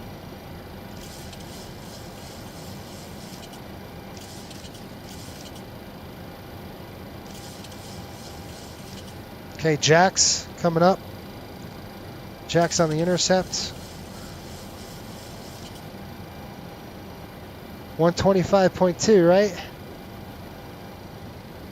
125.8. Dang it. 125.8. Hang on, guys. I gotta aviate, navigate, and communicate. And there's 5,000. We're gonna go ahead and throw that thing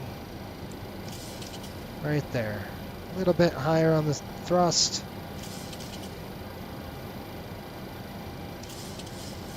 Let's get back to 5,000, please. Just had an ASAP report on myself. I'm trying to get to the flipping frequency. So one thing that's going to help me is if I throw the autopilot on right now. Okay. So I'm going to go ahead and do that. I'm just getting this airplane trimmed out. Go ahead and slow it down right there. I'm going to give him a call. 125.8.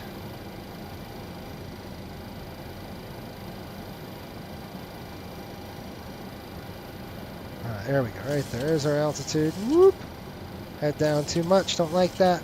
Now let's give him a call. Jacksonville, Memphis departure, FedEx 454. Yeah, FedEx 454, Memphis departure, you are radar contact, climb and maintain 16,000. Kept to 16,000, FedEx 454. Okay, here we go. 16,000 on the altitude. Man, that son of a gun doesn't work. Okay, so what I'm going to do is I'll get this thing stable in the climb. Okay, we're going to keep climbing here. 16. FedEx 459, traffic 11 o'clock, 1 to 0 miles eastbound is a company 727, 5,000 climbing 16,000, should be no factor.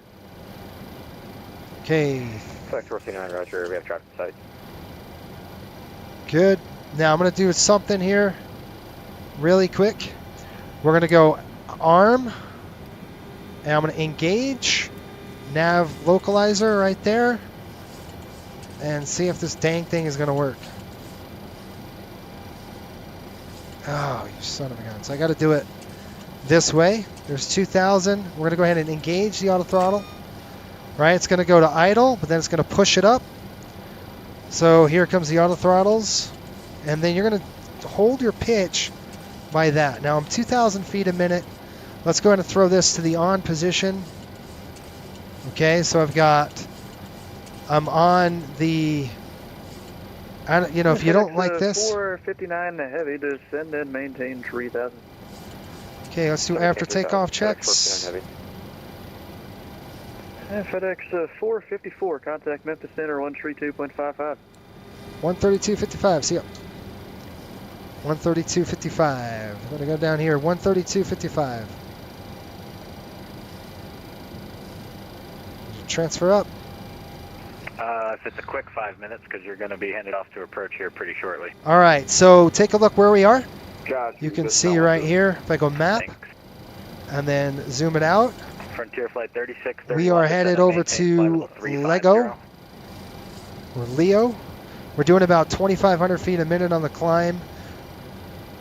The throttles are way up. So if I wanted to,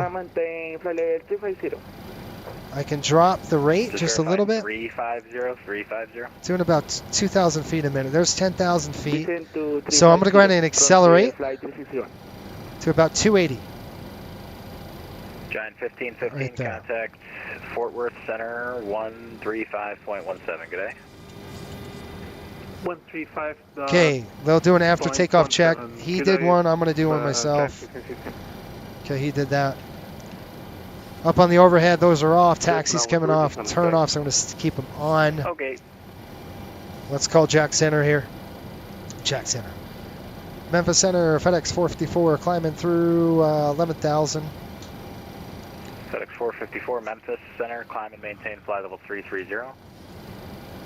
Okay, climb, maintain 330, FedEx 454. 330 on the climb. And usually my Bravo's working, but it's not, and I don't know why. 63, descend via the Vance 3 arrival, Memphis landing north, Memphis altimeter 3005.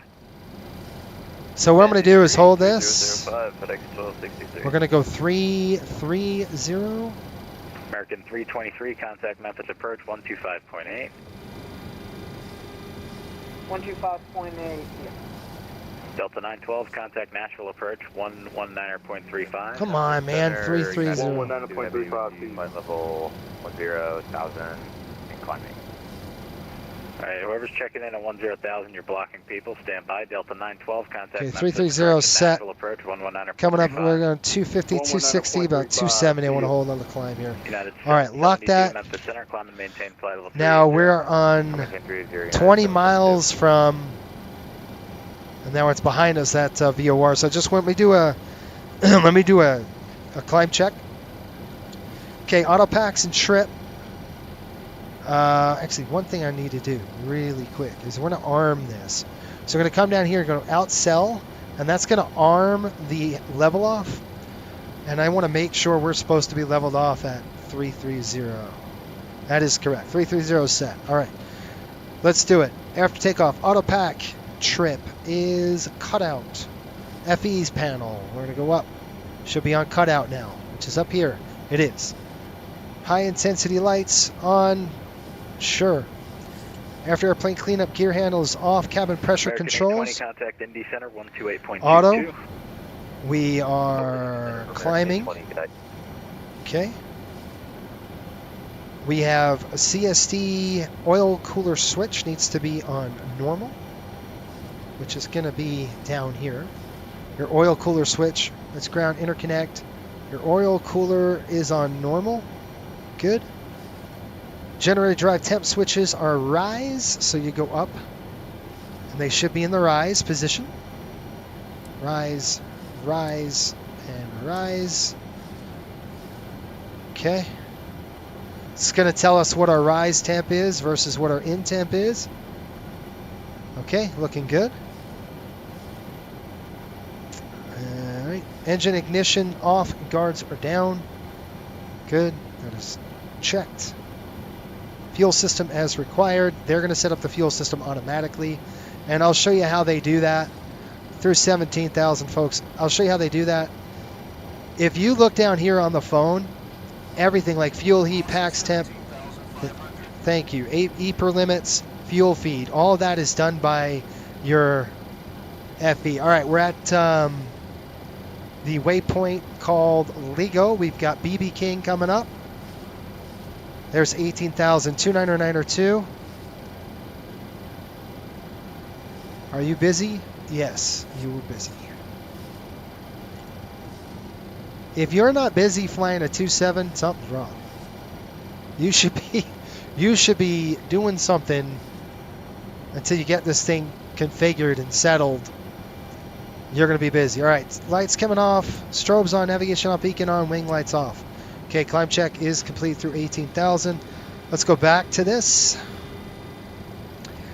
All right, altimeters are set. Radio altimeters are off. Landing lights are off. Gasper fan is as required. Back to the FE panel. Up on the overhead here. Gasper fan is on. He's got it on. Frontier flight 3631, descend via the barbecue. Transition altitude is good to go. Altimeter set, power set. Good. Air conditioning panel. Air distribution is checked. We have 2 packs on. Good. Climbing through 30,000. We'll go pressurization. Switch the bleeds. Climb checklist is complete. Woo! All right, let me get to your comments. Sorry, that was pretty busy. 3631, descend via the barbecue 3 arrival, Memphis landing north, Memphis altimeter I got to get some. 3005. I got to get some something to drink here. 20,000 feet. So I'm going to show you a few things really quick. Let's go ahead and tune a VOR. Via Memphis. You can repeat me the via Memphis, sorry? Muscle Shoals. I don't know if we're going to get Muscle Shoals, but 116.25. Descend via the So barbecue 116.25 on nav 2. North, so you could expect 116.25 one of the 36 runways.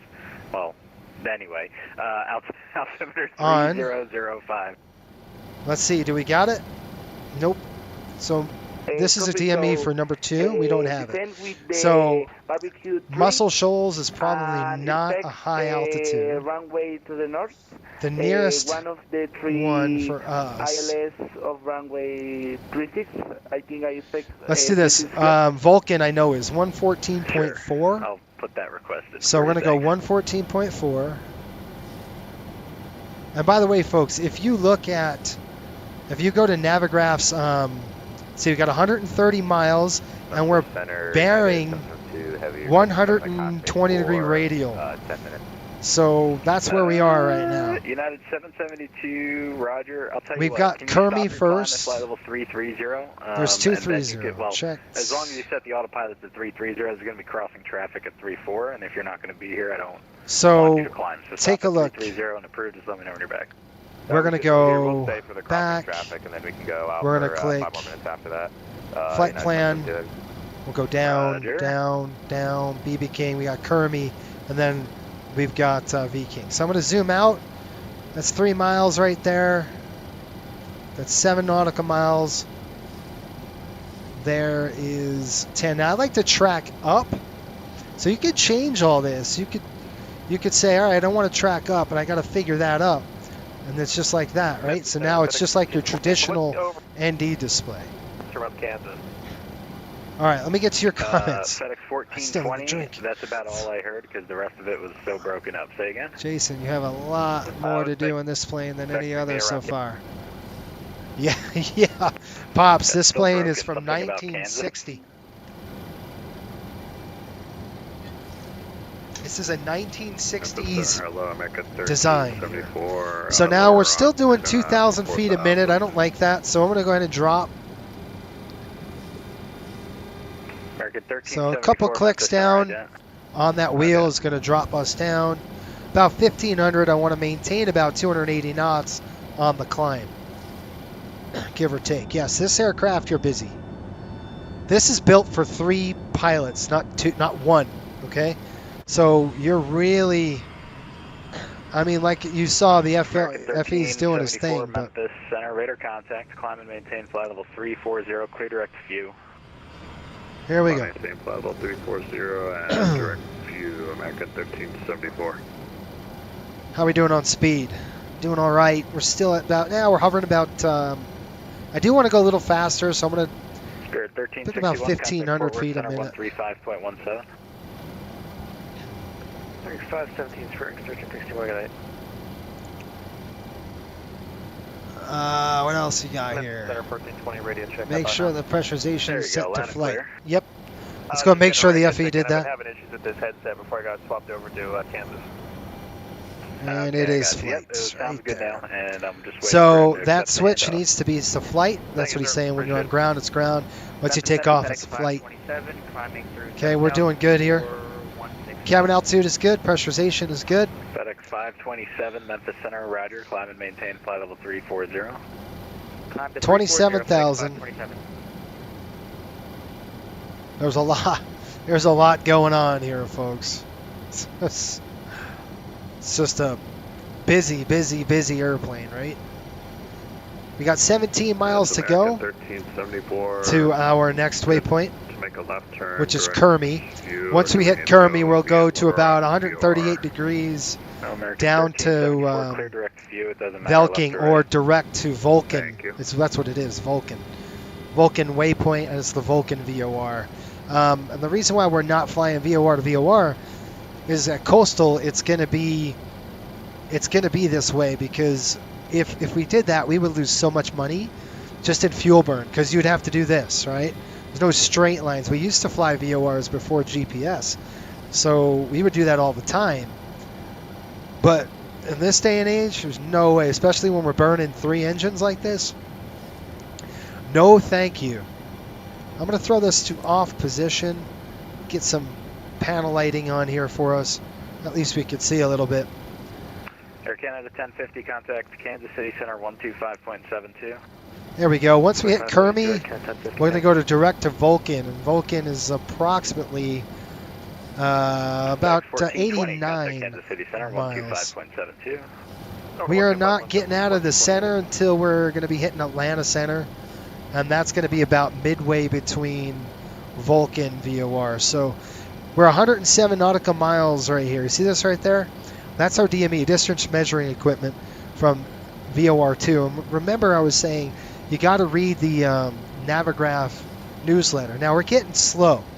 So what I'm going to do is I'm going to go ahead and crank the nose down more to give us a more favorable increase of speed, right? So if we pitch the nose down with the power at climb thrust, we're going to get more airspeed. So we might have to drop it down about 900 feet a minute. I don't like that, but there's nothing else I can do. There's the turn. We're turning now inbound for Vulcan, 102 nautical miles away. Okay, we're about 1,000 feet on the climb. We're 31,000 feet. We've got 2 more to go. So you could see how these pilots, when they flew, and I'm not, I mean, this is modern compared to what they had. They had nothing, right? They had minimal auto throttle like we do.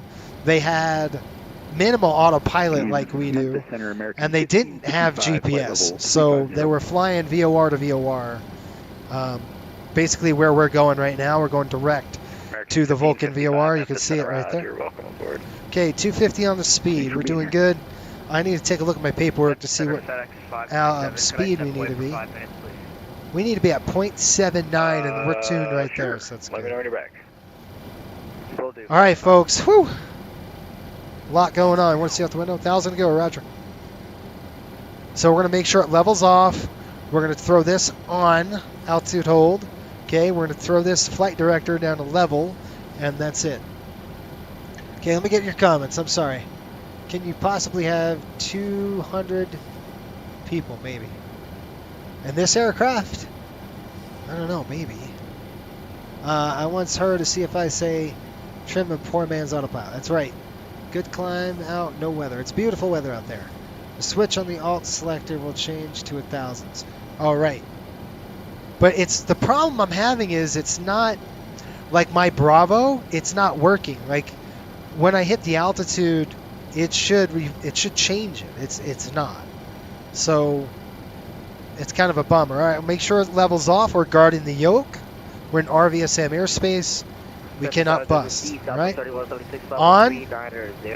Level.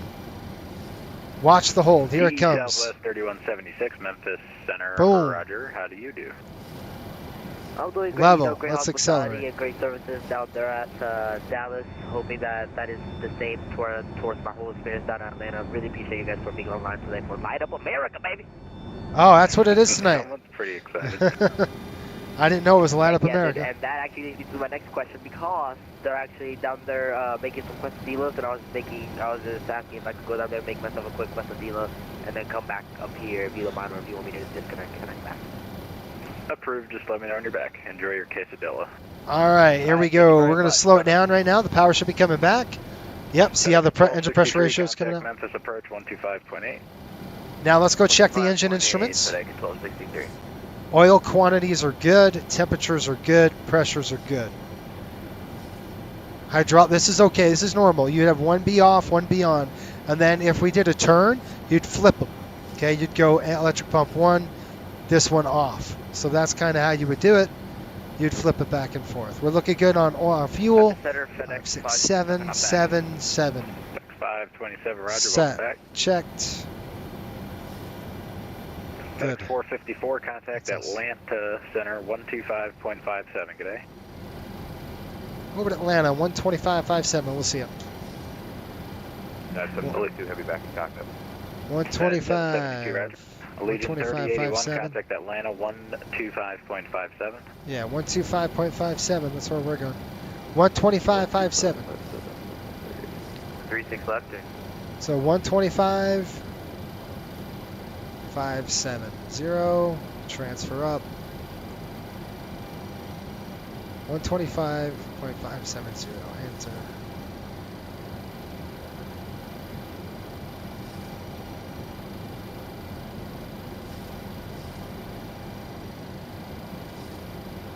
Okay.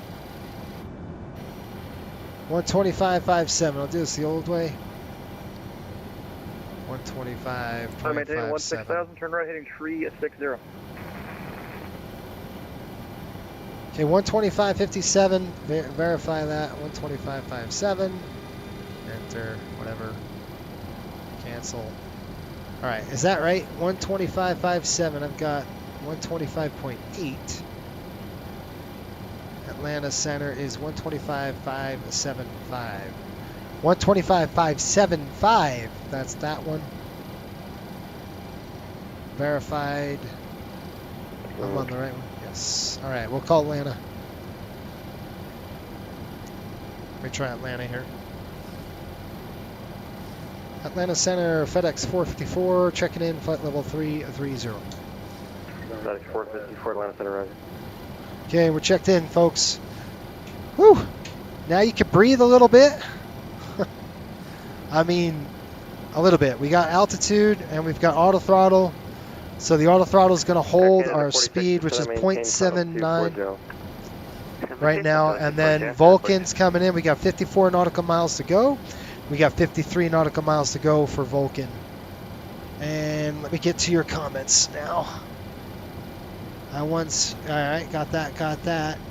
Pop said I'm busy. Where's my tray table, Jason? Oh, please. How does a pneumatic braking work? Is it just alternate? Yes. I'm not brave enough to take this on VATSIM yet. Need a few more flights. Yeah, J-Foot, it's a handful. You know, it's a handful. That's for sure. Yeah. This is designed for 3 pilots, three, flight engineer, and it's a lot of work. I mean, this thing is no joke. It's a lot of work. We have 44 miles. Let's check the GPS, make sure we're good to go. We've got Vulcan next, and then Dita, which I show. Now we got to start thinking about descent. It's not enough to see. You're not going to see top of descent. 1426. It's not going to happen. To arrival, the Atlanta altimeter So, 7. Just what we want to do, if you can maintain like 30 or knots or greater until Jedi, please. so our ETE is 4 minutes and 30 seconds before they were doing 477 knots over the ground. We've got about 500 nautical miles to go to our destination. So we got to start thinking of top of descent. Now there's some hacks that we can do to do a 3-to-1. You would do a 3-to-1 glide with, I find, when you transition, please maintain, I'm going to jinx myself, but I find that this aircraft, I'm high a lot, so I'm not calculating the descent exactly the way I wanted to. So what we're going to do today is we're going to kind of tune that in really good and get that going. So something really cool that the developers thought of, which is really cool. So if we click the clipboard, okay, and we go to flight, it can calculate your descent. So what I want to do is the Grinch 5. So let's go to charts, and we're going to go back to here. I'm going to click airport. I'm going to go Kilo MCO. Okay, and then I'm going to click that. It's going to load it. And then I'm going to do a star, and we're doing the Grinch 5 right there. So I want to click Grinch 5 if I can. Where'd it go? Okay, Grinch 5, Memphis MCO. It's going to load it in. I'll show you what we're going to do here.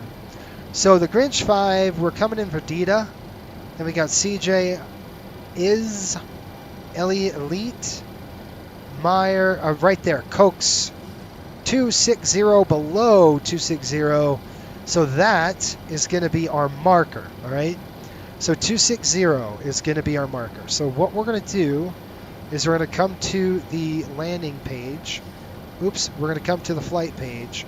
And I'm going to say, all right, our target is going to be 26,000 feet. And I'm going to hit enter. Atlanta Center, Roger. And it's going to tell us it's 222 miles, and I don't trust that. Okay, so, okay, that's great, 22 nautical miles. So if we were looking at, and we trusted it, which we don't, but if we did trust it, this is 26 miles from Mayer. I don't like that. Elite. Okay, so Elite is where I'm going to want to start our descent from 33 to 26 at a rate of about 1,600 feet a minute, 1,500 feet a minute. Okay, so right around there. So let's flip it to charts again. So right around Mayer. I'm going to write that down in my flight plan. I'm going to write that down, folks. And this is why you have, you know, you have a flight plan, so you can see over the glare shield. That's pretty cool. I've got, let's see here, what did we say? You guys remember? Mayer. So top of descent, I'm going to highlight it on my paperwork here, on my iPad. I'm just going to make some big highlights, and I'm going to write TOD. Because if I don't, you're going to forget, and then next thing you know, you're going to be high and you're going to be fast. And so this airplane slows down really good, but I don't want to be high and fast. All right, folks, here's Vulcan coming up. We've got we got 9 nautical miles away. We're going to hit Vulcan, and then we're going to go basically, I'm going to throw Montgomery VOR 112.1. I'm going to throw that on the nav 1 here. We're going to go 112.1, and I'm going to transfer it over. Okay, now what that's going to do is going to give us right there. So we know number 2 is Vulcan. And watch this needle. This needle is going to flip as we get closer. We're going to get the cone of confusion, and it's going to flip. That means we're passing the station. Right? We're about to fly over the station, and then our guys flying VORs and folks flying VORs, they get confused and they start chasing the needle. And you can't. I want you to watch this needle as we approach this. About 3 nautical miles away, and it's going to start getting very sensitive. We're 2 nautical miles away. Cone of confusion is going to happen like this. It's going to go whoop really fast. VOR 2, see? Boom. All right, and now it's going to click to a from. Okay, we're going from the VOR now. We're 182 nautical miles from our next waypoint, which is Theta. And this is going to start kicking in here in just a minute. See that? Now we're tracking on what radial. What radial are we on now from the Vulcan VOR? Does anybody know? Can anybody tell me what radial we're on?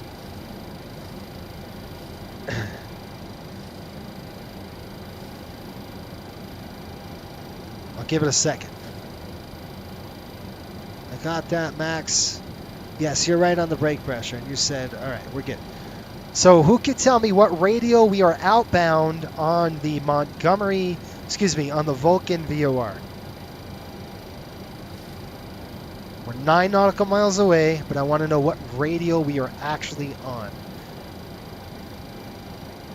So the 1426, contact Atlanta approach 127.9, good night. Anybody with a guess? Yeah, this pneumatic brake is, I believe it's for emergencies. Center, good evening, Delta 211. It's like an alternate. 500. So 211 Atlanta Center, good afternoon. Climb maintain flight level 300. 300, Delta 211. No guesses? Any guesses? Good evening, Air Canada 46. No guesses. Contact Atlanta approach 127.9, good night. We are outbound. 127.9, so have a good night. We're outbound on the 140-degree radial from. Center 132.55, good night. From the VOR. Okay, so it's a 2. It's behind us, and now we're tracking outbound on the 140-degree radial. Okay. Now the next VOR, we have no VOR. Basically, we've got Montgomery tuned, which is nav 1 here, and that's kind of on the we're crossing the 165 radial, but it's not exactly directly on our path, so it's a little off. Okay, as you can see that data's coming in. We've got approximately 141 nautical miles to DETA, 474 over the ground. How's our fuel? Gonna look at our fuel status here. We've got 5, 6, 7,000, 7,000, 5, 6, 7,000. Engine instruments. Oil's good, temperatures are good, pressures are good, Vibrations good. 1, 2, 3. Hydraulics good. 1, 2. And we are all set. Gosh. Now, if you really want to get into it, which I will eventually, is we're going to start tracking like what best for altitudes and speeds. Okay, so you can see takeoff, go around, max continuous EPR, which is engine pressure ratio. The thing I want to know is our climb versus weight. Okay, that's a big deal. Link component. I do have that climb versus weight deal. Got a 745 descend via the Hobbit to arrival. The Atlanta altimeter 29907. Max climb EPR. The Hobbit to 8745. Max continuous EPR. Close in. This is the NDAP, which is basically a cutback, which we need to do. This airplane's really loud. Takeoff, go around. Okay, I'll have to find it. I have my manuals with me. I have American Airlines, all the 727 manuals for the 200 and the 100. So it's probably about this many books, but I have them all on my iPad. And that's what I'll be using our flows based off of is American Airlines stuff. Anyway, folks, anything you want to know on this aircraft, maybe I can give you an idea. Let's go ahead and look at the pneumatic. This is a perfect time to talk about that pneumatic brake. I'm going to go ahead and look in my my app here, and it's going to tell us systems and stuff. So I've got my systems ready here, and we are going to talk about systems. I know a lot of you are like, oh, sweet. We get to talk about systems. Yay. All right, let's do this. Guys love it. Right? If I could pull it up, it would be excellent. Excuse me. Woo. Okay, files. Let's get serious now, right? We want probably under the braking system. Fuel hydraulics limitations, MISC, normal procedures, Center 132.55, good night. Operating, pneumatics, power plant Center performance, 132.55, 233, thank you, good night. It ain't Good night. exactly pneumatics.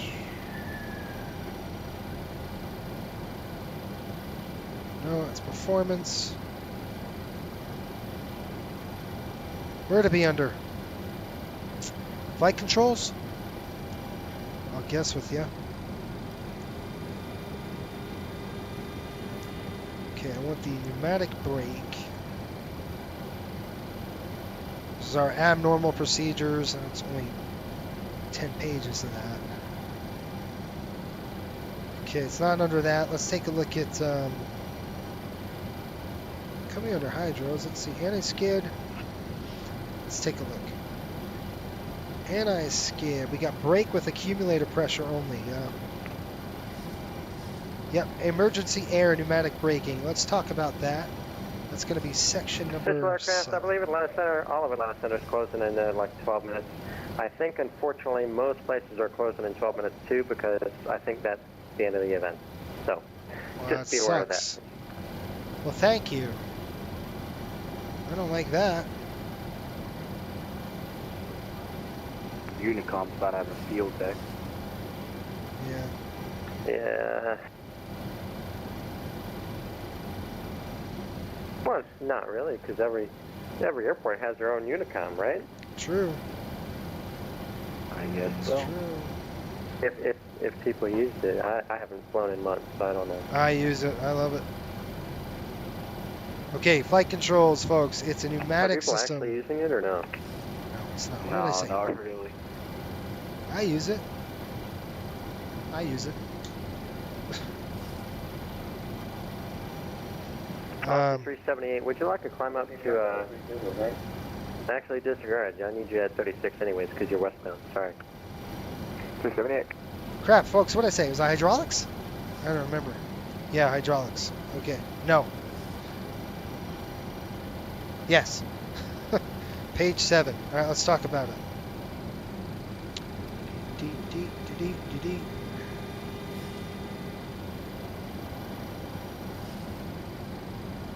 Liner Center, good evening. Delta 56 Heavy, flight level 330, 30 miles from Peyton. That was blocked. First out of 56 Atlanta Center, good afternoon. I heard Greensboro. I think that's an Endeavor. This is a gear issue. Center 132.9. Okay, here we go. Let's say we have a brake. Low pressure light comes on. If light illuminates, check hydraulic and brake pressure gauge. From Greensboro. I'll show you where that is. Brake pressure gauge is going to be on the FO side down here, right? Right there. Okay, so you're looking at this. The brake pressure light comes on. All right, then you know, and I believe it's going to be in, it's going to be a master caution probably on the FE side.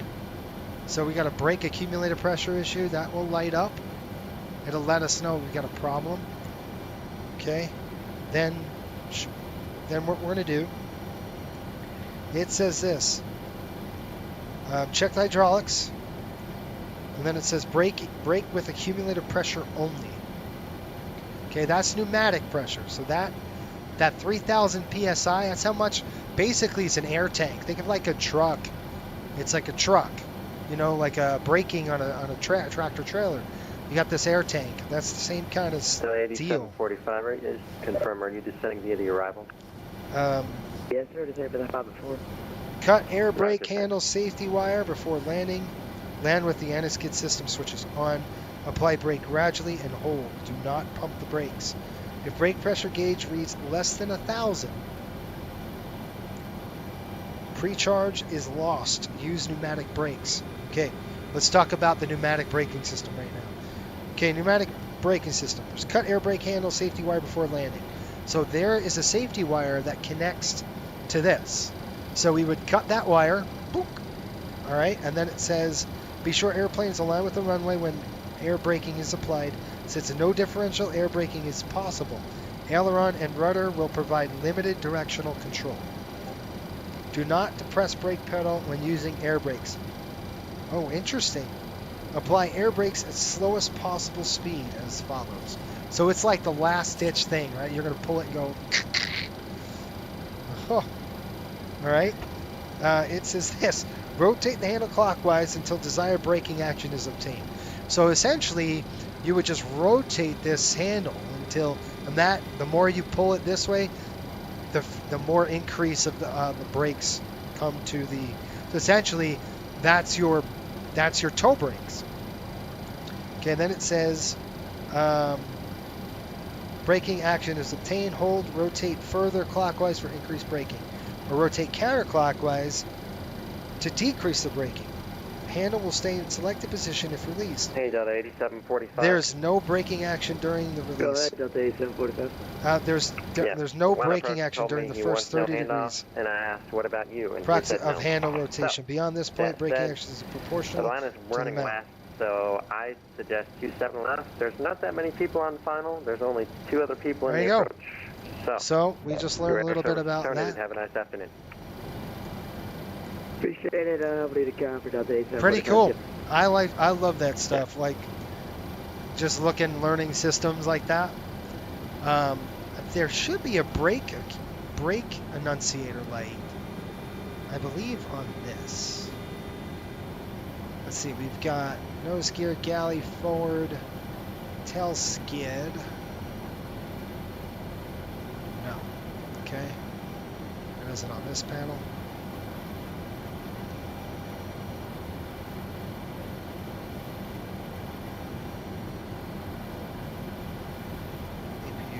CPU issues. Okay. Huh.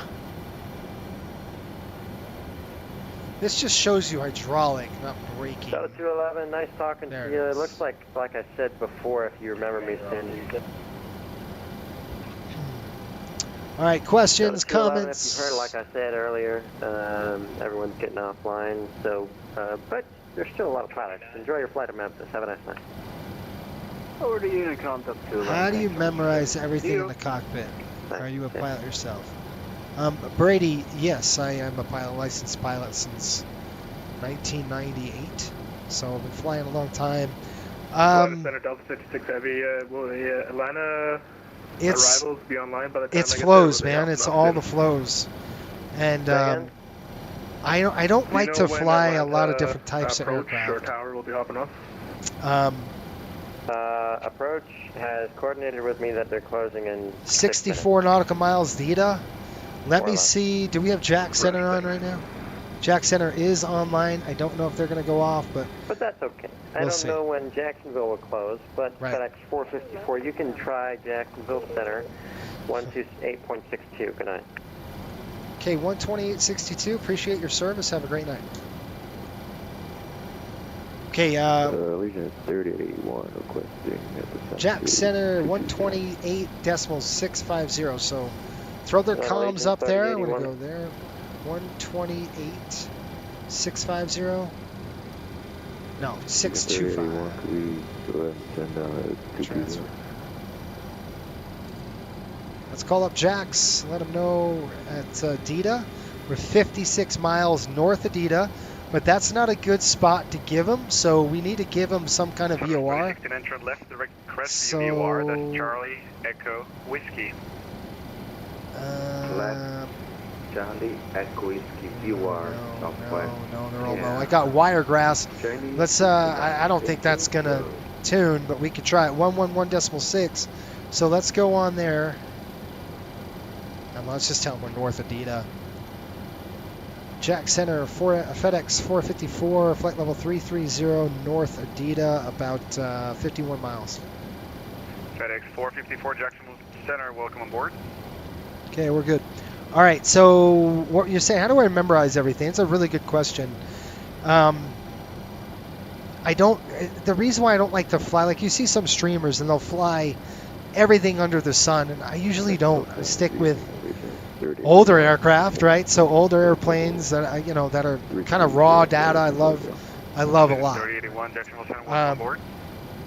The MD-80 I love to fly. It's one of my favorites. The 737 obviously is what I have the most experience in, and I'm going to fly this airplane every now and then, just to because the cargo operations that we're going to open at Coastal is going to be, I mean, it's a cash crop. I looked yesterday and I went, there's no way they're making this much money. And they are. I mean, I couldn't believe it. The U.S. government is giving, U.S. Postal Service is giving UPS, get this, $1.2 billion for their contract to haul their mail. That's just the mail. I mean, you're talking. So let's do the math really quick. All right. So I was buried in research yesterday. To overnight a package on FedEx, where we're flying, or a UPS, they split you up in zones, and we're going to do the same thing. We're not going to have our own cargo. We're subcontracted from UPS to take lift from them or FedEx. We'll work different contracts out. And I'm going to try to get in with their virtual airlines. I'm going to see if they would like to do some contracting that way. It'll be fun. We'll see if we can strike a deal. I don't know. If not, we'll just make something up. But to haul the U.S. mail, Postal Service, right? So just think about this. To overnight a package with 2,000 pounds or more. Now we're carrying 46,000 pounds of freight. We have 46, what do we have on board? 46,000 pounds of freight. Okay, $8 a pound. That's the lowest number, the lowest amount if you have bulk. If you don't have bulk and you're shipping one package, it's over $100 and something. Okay, so think about this. The best way to calculate this, now mind you, we're flying passengers. And to get even $20-something thousand, Good evening, Learjet 659. it's a lot of work. Okay, it's a lot of flying. We have to fly. Even our charter department does a really good job. Our charter department makes us a lot of money. But I do a 6-hour flight. Maybe we get $140,000 from that, which is a lot. But that's 6 hours. I fly 2.5 hours. Look, get this. 46,000 pounds of freight. Multiply that by 8.01. You're looking at 373,000. This aircraft to operate with the fuel and the maintenance might be 20,000-ish an hour with you know, your pay for, now it's probably inflated a little bit, but you're talking about crew pay. We're talking about, you know, maintenance costs on the airplane because it's old. Maybe you're up to 20 grand an hour. 20 grand an hour, so that's knocked $40,000 off that. We're still looking at 333. It's a cash crop. I fly 4 of these routes. 4. I pay for 1 airplane. I mean, my mouth just hit the floor last night. I'm like, you've got to be kidding me. So a 600-mile trip, which we're doing right now, would put us in Zone 5. $8 a pound. Are you kidding me? This is cash money. So I want our pilots to check out the 27, and I want them to fly the 27 because that's going to make us money, man. That's going to carry Coastal Airways into, because right now we're just scrounging to get cash flying passengers. I mean, passenger flying's fun, but it's nothing like this, man. This is money. Money in the bank. Charters? Pfft. Yeah, I'll charter cargo. I mean, as long as it's with, you know, we might go Zone 6 or 7, and you get more money on top of that the further you fly. So, folks, we're buying 4 of these things. I mean, we're buying 3. We probably won't be ready to go until September. I'm working with the aircraft painter with Jordan right now to get some of these aircraft painted, and they are going to be beautiful. I'm talking old school, some vintage looks. Hey, Mark, you going to be on for a little while? Really cool. Yes, we are. Close, probably like about 10 minutes. Okay, they're closing. We won't. They won't have us. Tell you what, if we can we go ahead and divert to Captain Denny? What's up, man? So the 7.5 is coming close. Probably going to be close by then as well. Oh yeah. Oh yeah, right, dude. No worries. Oh yeah, we're if we could get freight. You know what? I'm going to go ahead and just head on over to Orlando. I'll order 10 of them. Right, I think the approach control over there should stay on for a little bit. If we can get freight. All right, so we just hit DITA. All right, so we're going from DITA. Our next is CJ. You can see how the CDI is coming in. The airplane is turning to intercept that. And let's look at our VOR. We just passed the VOR. Nav 2's not tuned to anything. So we're starting to go to Taylor. I'm going to go ahead and plug in Taylor. 112.9. Yeah, it's a cash crop. I mean, I couldn't believe it. As long as you can keep your costs down. Now, operating this aircraft, costs are high, but with a contract like that, baby, dude, that is a no-brainer. Southwest 2069, contact Houston Center 134.42. No-brainer. 112.9er. So to go back to your question of how do you know the flows? It's flows, dude. That's it. You memorize the flows as best you can. I'm still learning the aircraft, but I flew this airplane for many years before, right? We're talking, 16 years ago. Okay, we are officially on the Grinch 5 arrival. We're going to go get some weather update here shortly. And we'll be ready to go. Yeah, it's a cash crop, guys. I am not lying. Look at that wing. It's beautiful, isn't it? And a couple of things why I want the 27. One, we could carry about 80,000 pounds. 2, the acquisition cost on the aircraft is super cheap. So like I said, we buy 3 airplanes. We're looking at $2.1 million. We've got that in the bank. And then we can start paying off our debts. Like if we start, all I need to do really is have 3 pilots or 4 pilots fly the 727, maybe 2 trips a month. And guess what? That's up 1.2 million. That'd pay half of the fleet. Half of the 72 fleet. We do that in 2 months. They're paid for, and then we can start paying down our debt because we do have debt. All right, we had to take a lot of capital out for aircraft, right? So that's kind of we simulate all that at Coastal. It's crazy. So if you guys just want to fly the 727 with us, we're definitely we're getting training right now. We're putting a training course together. It won't be as intense as a 7.3, but you'll still have to work for it. Nothing's handed to you for free at Coastal. All right. Count me in on the 27. Problem is, you're based over in. You're based in Salt Lake, buddy. You're gonna have to commute. And you'll have to you do one of two things. One, you have to fly your trip, your bid, in Salt Lake, and then have free time, and then fly over here. Or you'd have to trade a trip with somebody in Miami, or you can transfer to Miami. So it's up to you. But all of our 7.2s will be based out of Miami right now. Our MRO facilities are here. We're going to do a lot of Puerto Rican flights from Miami to Puerto Rico, wherever. Hey, thanks for the services. We'll see you. Have a great night, FedEx 454. Take care. So, I live in 3081, Jack Center's closing, radar service terminus, frequency change approved. do you want to get, yeah, Christopher, you can get the Orlando weather. That'd be fantastic. That would help me.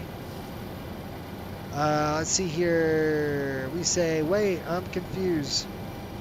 Bro makes bread from this. 2520, contact Orlando approach 124.8. Yeah, so 2520, thank you. if you're, sounds like some real life I hate to do ops. this to you, but we are closing out radar service terminus, frequency change approved. Let me go ahead and just change the No frequency. problem, man. really Have a quick great so we night. can hear it. Thanks, I'll see you soon.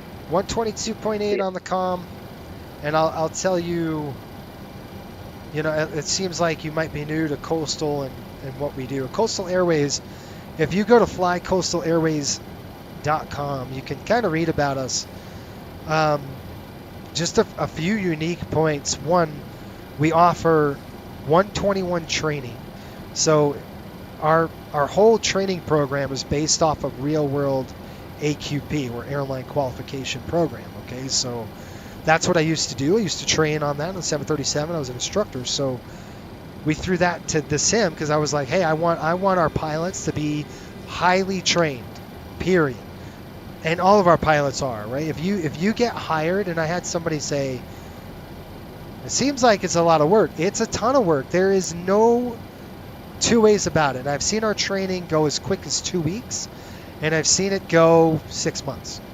Okay, so you have 6 months to get through the training program. It's self-paced. You could go as fast as you want. Some of our pilots, some of our pilots do it quick. Most of the time, that's an anomaly. It's an anomaly. The quick one we had, he was sick for 2 weeks, and he's like, I'm just going to bang this out. That's an anomaly. One person has done it quick. The average usually takes about 3 to 6 months. So when I tell pilots that, and you have to go through an interview, you have to interview, then you have to train, and the training is a grind. Basically, I throw you in a meat grinder, and I just start grinding. Okay, and say, here you go. How much punishment, essentially, could you take before you throw in the towel? And that's what the training program is based on, right? We just throw curves, and it gets harder and harder and harder as you progress. But then when you graduate, you get through, you got licked. 35 knot crosswind, you got this, man. You know what to do. You know how to do a go around. You've been through it already. You have an engine failure on a departure, done it. You've been there, done that. And every year we go through training. Not as intense as your initial training course in the 7.3, but you still do that. Now the 7.2 is going to be a little less than that. The CRJ is a little less than that, but you're still going to have to work. Once you get in, all of our pilots, we have bid systems. Our pilots have to bid, and they have to fly that within a month, the bids. And once you're done with that, every time we fly to a destination, it costs us money. It costs us fuel, it costs us landing fees, gate fees, baggage fees, FIS fees, you name it. I was listening fees to one of our pilots the other week. That was one airport, and we made $1,600 That's all we made. I mean, the margins are super slim on some of these passenger routes that we do. And it's cool because you're not just flying a route anymore. You're thinking about fuel burn, right? You're thinking, oh, this is going to cost us a crap ton of money. Running the APU on a 737 in a passenger flight, it's going to cost us a crap load of money. And if I don't have pilots flying cargo, and again, to spool cargo up is going to cost us money, all right? Because we have to get we're not going to, that's the thing. The smart thing is we're subcontracting with UPS and FedEx. So we do a little lift. Hey, you guys need a little uplift. Yeah, where? All right, we'll send the jets. We're just going to do scheduled routes like that. And it's going to change, so it's cool. It's definitely different than any VA I've ever seen. And I know a lot of people say the barrier to entry is tough at Coastal, and it is. It is hard. It's not easy, but it wasn't designed to be. A lot of people look at virtual airlines and they go, oh, how big is it? Well, guess what? Big doesn't matter to me. It's quality what matters to me. It's quality pilots. And all of our pilots, we're like family, honestly. Our folks are like family. Really tight community. We razz each other all the time. We have a really good time because of what you've been through, Okay, I got traffic. 12 o'clock, I see him. No factor. Let's get back to your comments. Yeah, he says, I love cargo ops. Well, let me tell you, after what I saw yesterday, so do I. And yes, knock on the door, Alaska, for sure. Maybe not in the 2.7, but yeah, for sure.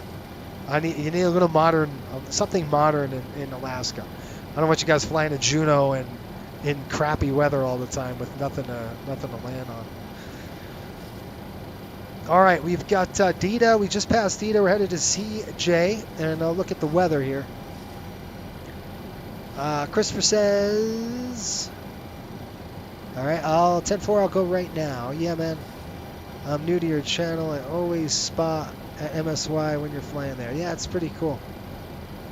Someone beat my record. No one beat your record. Oh, you went, somebody should beat his record. Yeah, I would love to see that.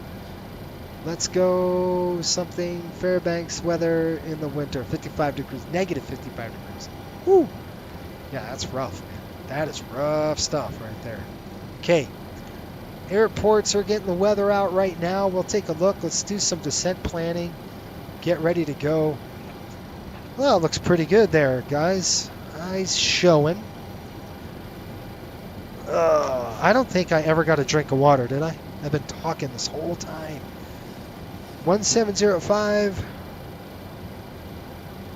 That's what I'm getting here. 10 miles. You see the same thing on the weather? Not yet. Yeah, MSY is fun. It's one of my favorite fun airports to fly. I just love the area. I've always wanted to go. I've never had the opportunity to go there yet, New Orleans, but I always want to go. 27 over 25. Altimeter 30.03. We are landing south. I'm pretty certain of it. ATIS 18, ILS 18 right, visual approach 17 left. So 18 right is going to be closest to us because that is the cargo area. Yep, 18 right. We'll plan that. All right, so we're going to plan 18 right. We're going to do some quick calculations. Like I said at Mayer, we're going to start down and we're just going to head down. About 2,000 feet a minute or so, maybe 1,500 feet a minute. And we're looking right now, we've got IS coming up. Once we hit IS, it's elite. And then we'll do that. MCO approach is on at 124.8. I'll go ahead and tune. I'll just get that tuned in the standby here. 124.8. And then I'll just click enter. That's backed up there. Okay. 18 right. We're just going to use the ILS. We're going to do a raw data ILS. I'm going to show you how to fly a raw data ILS. Okay, so what a raw data means is there's no automation. Just shut the dang thing off and I'll fly needles. So going back to the old school, okay? Quite fun. A lot of your workload goes up. I'm not going to lie. It's just one of those deals. But let's jump in. It's going to be 111.9er on your.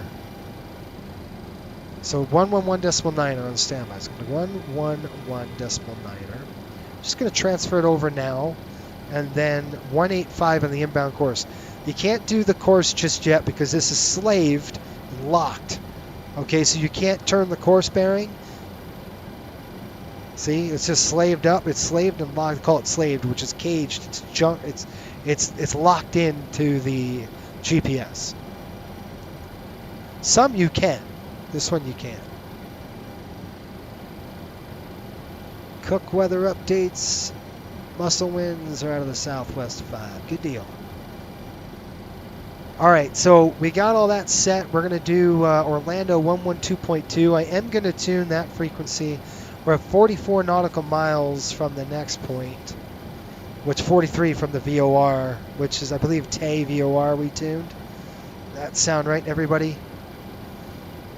I think it does. That's where we go. We will do a medium auto brake, a minimum auto brake on this. So we're going to come up, and the auto brake is right here. Throw this on the minimum, and that's good.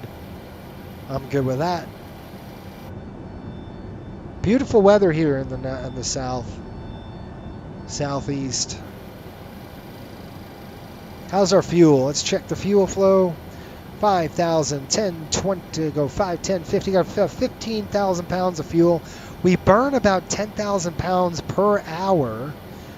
Half of what a 737 burns. The 737 burns about 5,000 pounds an hour. This burns 10 at cruise. So we're doubling the burn rate. So that's what I'm saying. I can deploy this to a cargo, run, no problem. Now, not every package in there costs, $8 a pound. Usually they might be higher. But that's what I'm saying. You go lower in the weight, that's the cheapest per pound rate that you're going to get, $8 in Zone 5, if that makes sense. If you go up in weight or if you go down in weight in terms of bulk, it's going to cost you more money. So it's actually going to even out. Like one 2-pound package can run you, $180. So imagine that. That's a lot. We got to keep the math, and different routes are going to yield different. It's always going to fluctuate for us. But I can see, I was worried about costs for sure with this airplane because your costs are going to go up because the fuel burn is going to go up. But not now.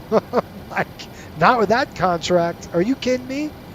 Where do I sign? Good stuff. All right, folks, what do we want to know here? We've got 52 nautical miles away from Elite. Once we hit Elite, there's Tay VOR. That's what we tuned. Okay, once we hit Tay, then we'll start our, remember I said at Mayer we're going to start down? That's exactly what we're going to do. That's our plan. Mayer, we'll start. No, it wasn't Mayer, it was Elite. Didn't I write down? Wait a minute, I wrote it down. Yeah, it was Elite. I wanted to start down at Elite. Mayer was just too much. So, Elite, we're going to start down at 40 nautical miles, okay? And we can start down now, but remember, we need 30 to 40 miles to get down to 260. So, you could start it down at Mayer. I'm not going to do that. We'll start at Elite. It's just another 17 miles to get it done, and I'll kind of show you how we do that here in just a minute. MCO approach is on. MCO tower is on. And they are on right now. I don't know if they're going to stay on for us or not. You guys like the 7.2? What do you think? Think it's a good idea? We can showcase this on this channel. By the way, members out there, I have a video coming out. It's out now for our membership. So YouTube member, if you're a YouTube member, or if you're a patron of ours, you can watch the video right now. I want your thoughts. I'm really trying to get your feedback. That video took me 2 weeks to produce. Took a long time. And that's going to come out next week. But I want your feedback on, should we do that? Is that something that's you'll want to see? It's not a lot of commentary from me. It's a little bit. It's more of a cinematic kind of video. But I'd like your take on that. Just want you to know. I just want your opinion on, should we do more commentary videos than the 30-minute ones that we do and I just kind of cut out the cruise, or more of this style where it's not a lot of that, it's just a lot of entertainment, really, because that's what it is. It's just, I'm hopefully to entertain you on those flights. All right, let's go outside. Oh man, 3-holer, look at that. Burning, burning, burning. Is the strobes off? Did he turn my strobes off? Yeah, what a bump. This guy, either is that or me. I could have done it. I could be guilty. Crazy guy. There we go. I see Cliff number 2. I got Cliff's brother in here.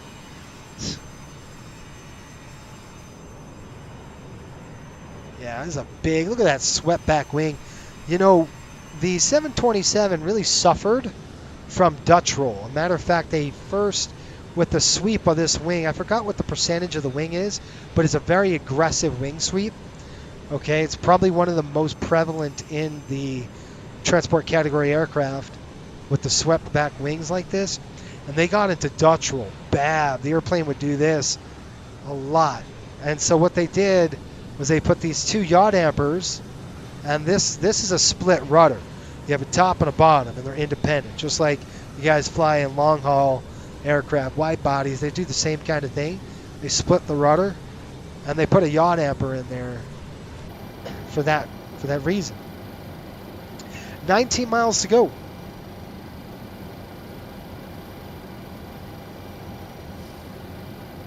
Yeah, yes sir, I'm liking the 2.7. Pops laughed.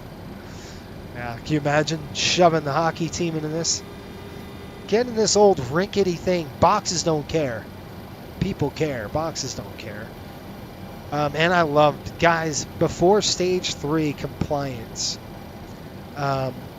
there's a thing called stage 3 compliance where you've got to have, it's called the hush kit. And basically you've got to have these engines quiet. And they put these big old pipes on the back to muffle the exhaust, the sound, because these things, and I remember I was working at Islip Airport in the 90s, and there was a Make-A-Wish flight from United, and they came down. This is when Islip had this small, Islip like had a smaller runway. They got rid of the runway now, but it was teeny, right? Yeah, shoot, I gotta shut up. 8 nautical miles, we gotta go. All right, so what we're gonna do is I'm gonna show you. We're gonna go ahead and go whoop, whoop, whoop. Now this won't work if I do this, okay? So if you go pitch hold here, it won't, it's locked up. So you gotta disengage, re-engage, and now I can push it down. Okay, so that's what you gotta do. All right, the power's gonna come back a little bit. I want about 1,600 feet a minute. We are now on the descent. Okay, I'm gonna take my throttles and cut them. Throttles are cut. Now we're on the descent. Okay, nice and easy. About 1,600 feet a minute. We're doing about 1,500 feet. I'm going to go ahead and increase that. Remember I said this airplane likes to stay a little high on me. I'm going to go out select. It's going to arm that. And we have just passed Elite. We're headed down to a new intersection called Mayer. There we are. Now here we go. Through 31,000. Descent coming up. Oh, the Cliff comment. Yeah, it's Cliff's brother. He's throwing switches on me. That's who we got as a stupid FE here. Cliff's brother.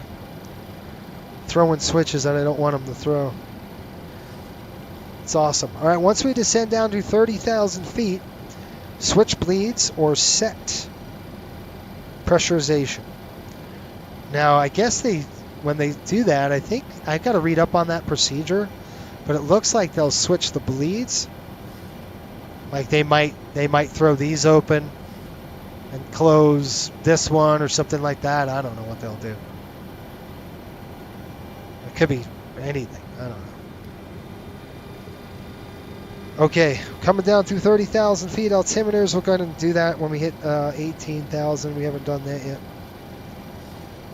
Landing data, we'll prepare that. Gas for fans, good. Cooling doors, he'll have to open the cooling doors. What's once we hit 18,000? We're still a ways away. Okay. What we're going to do, folks, now is I'm going to go get the clipboard out. We'll plan our descent. If I can see it. Okay, we're going to go ahead and set the winds. We're going to set flaps to 30. Landing is good. We'll set our EPR. And we'll set our speeds right now, okay? I'm good with all that. We'll shut that down.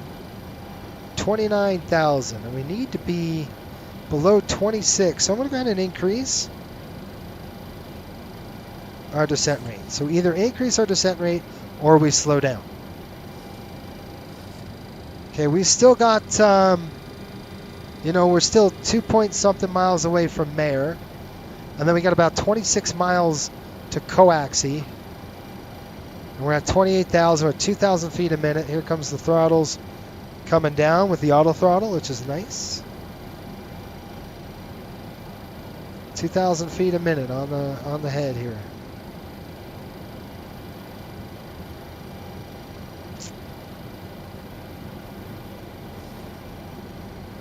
What else are we missing? Anything?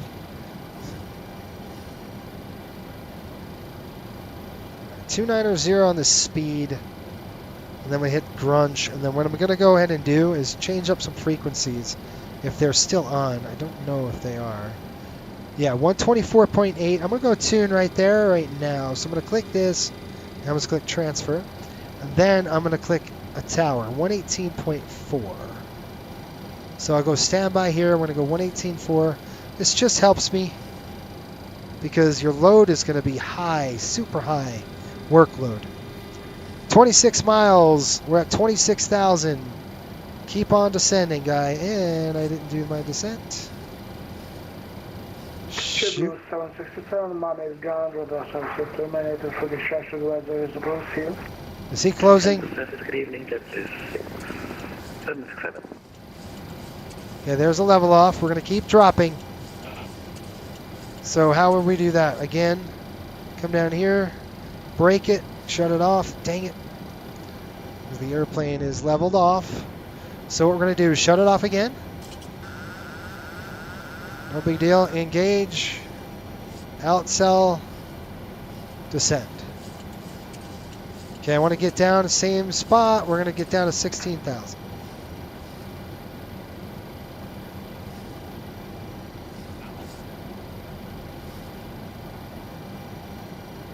That's 16 to 11, I think. Yeah, at bugs. So 16. I want to be on the low end if I can make it. We need to keep descending. So I'm going to increase our descent rate again. 1, 2, 3, 4, 5, 6. Let's push it all the way down here. 2,000 feet a minute. Good. Yep, that's what I want to see. 63 nautical miles. We're going to, I think Girton is the next waypoint. Nope, coaxy. That's we're below. We already complied with that altitude of 260. So we're good on that. We won't call approach. I don't know if they're closing or not. I hope they're not. Christopher, Cliff, did you really hire Cliff's brother? Yeah, we got Cliff's brother in here with us. Bonehead. He's a knucklehead, that guy. I'm going to say, hey, what are you doing with my packs? Well, they're off. At 40-something thousand feet. That's not what I want to see, right? Okay, 2,000 feet a minute, 60 miles away. That's a lot. No, 5 miles away. was like, wait a minute, that's a long way away. Once we hit coax, we're going to go to Grenton. Looks like another 10 miles from there. 290 knots, so we can increase our speed, but I'm not going to do that right now. I'm just going to keep on trucking on the descent, and then I'll call for descent here in just a minute. 74 nautical miles. Okay, I want to tune 112.2. That's going to be the Orlando VOR. Oof. So let's go 1122. Check 112.2. And we are approximately 78 nautical miles to Orlando. We're very close, folks. 21,000 feet. Temperature's coming up. Total air temp. You can see how the temperature is increasing. How are we doing on our speed? Good. We're a little on the slow side. I want to keep it about 280. I want to get there today. See how those throttles are going to come up, and they're going to come back down. Out select is set for 11,000. We want to hit bugs at 11,000 feet. Think we'll make it? It should be 290 at... we just passed...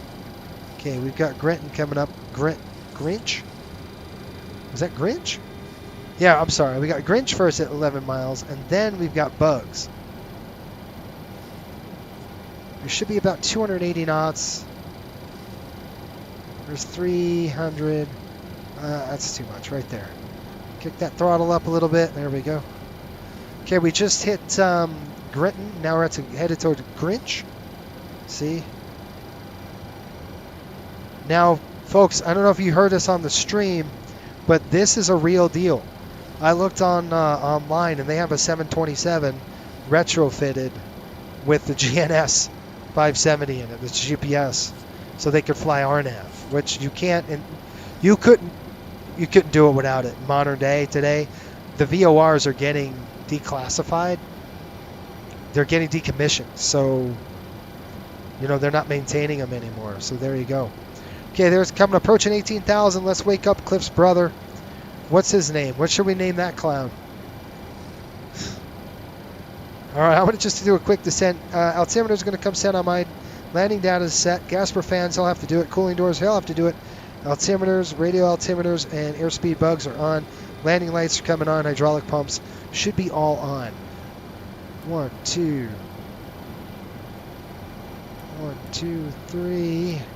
Turn-offs. All right, let me wake him up.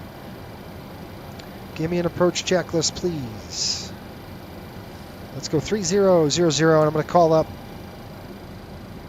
Nope, they're gone. All right, 118.4 now. Unless tower cuts out on me, too.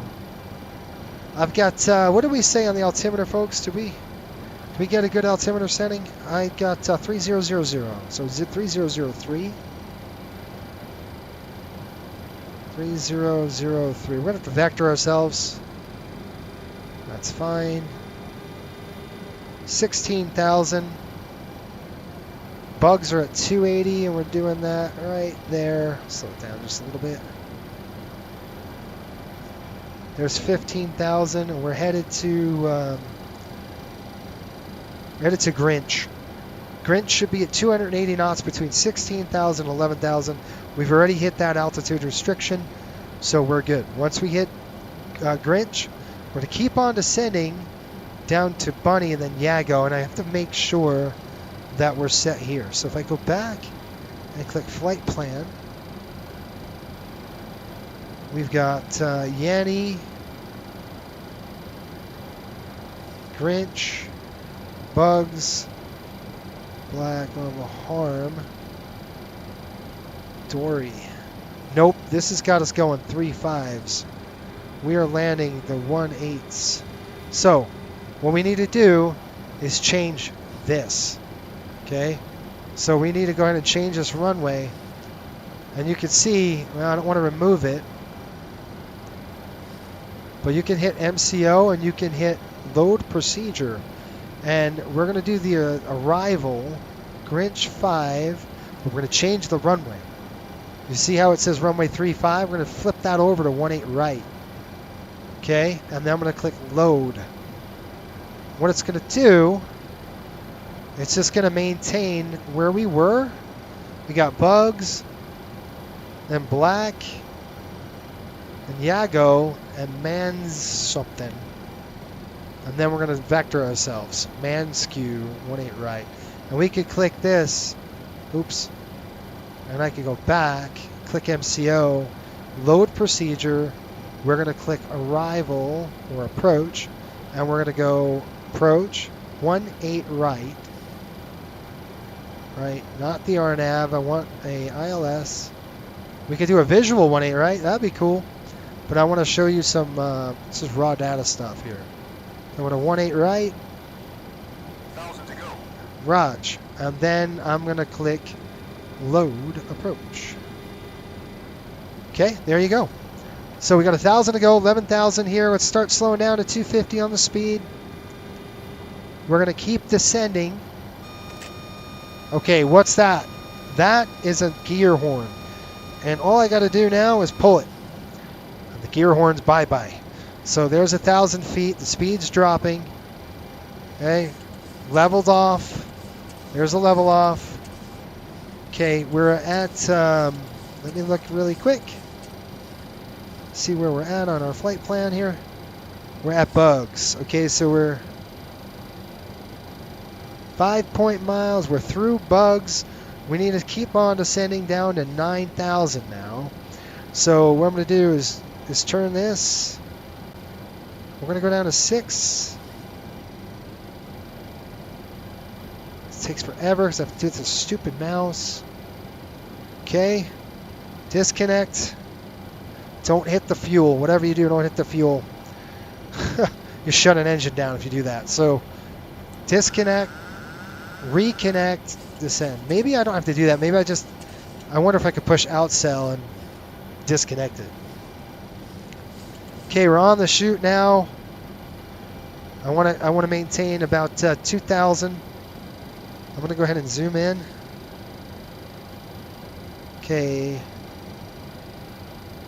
We're headed to bugs. Bugs, we need to be at bugs between 16 and 11. We're there already, right?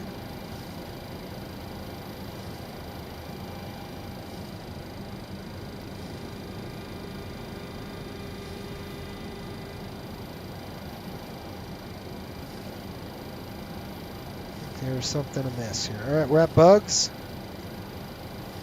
Bugs and then black, but that's behind us. Yeah. Okay, this is what we're going to do. We're going to turn. I've got the heading on the aircraft now. All right, autopilot's coming off. I got the airplane. All of it's off, okay? Yeah, I don't like that. I don't trust myself. So I'm going to go ahead and just do this. Bye-bye. Okay, reset. I got the aircraft. Okay, we're going to roll on to 134 degrees on the heading. All right, now what I'm going to do is uncage this. We're going to go to a heading. Okay, and I'm going to go heading. My heading bug doesn't. Nothing works. Super annoying. 135. I'm going to do 120. We'll intercept. We just got a little off course here. I'm going to descend down to 6,000 feet. I've got the airspeed. We need to slow it down about 200 knots here. Okay, 090, that's a good. We're going to go 129er outbound. And then we'll call tower as we get a little closer. The airplane hand flies great, folks. Don't worry about that. Down to 3,000. If you're wondering what the heck I'm doing, I'm going to intercept this Yagoo. I knew we were kind of off course. Flight director's coming off. No need for it. Just turn it off. I know what you're saying. What? We're basically on a base leg for runway 18. We will level off about 6,000 feet, 210 knots, so we're going a little fast. So I need to slow down. I got flaps, throttles to idle. And I will throw this camera on as well. There's 7,000. I'll start pitching up just a little bit. There we go, at about 1,000 feet. And I do want to do like a 30-degree intercept or so. And then we're going to fly this outbound about 120 degrees. Then we're going to turn to a heading of 107, basically intercept the inbound course. We're about 20 nautical miles away. Let's keep it going on the down here. 18 right. I'm doing pretty good. I do need to get down a little high. Brakes are coming on. The speed brakes. Okay, I've got the speed brakes out. They look like that. I got my hand on the speed brakes just because I know there's 5,000. Okay, I'm going to pitch up just a little bit. A little too much on the aggressive. Here we go. Looking good. I want to climb, so come on, airplane, get down. Get down. I want to get down to 5,000.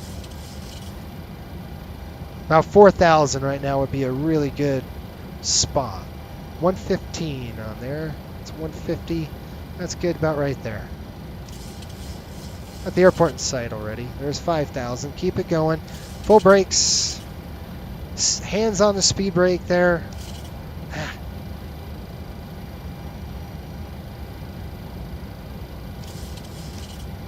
Okay, here comes 4. I'm going to pitch up.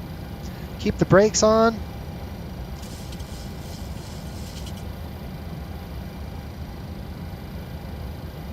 There we go.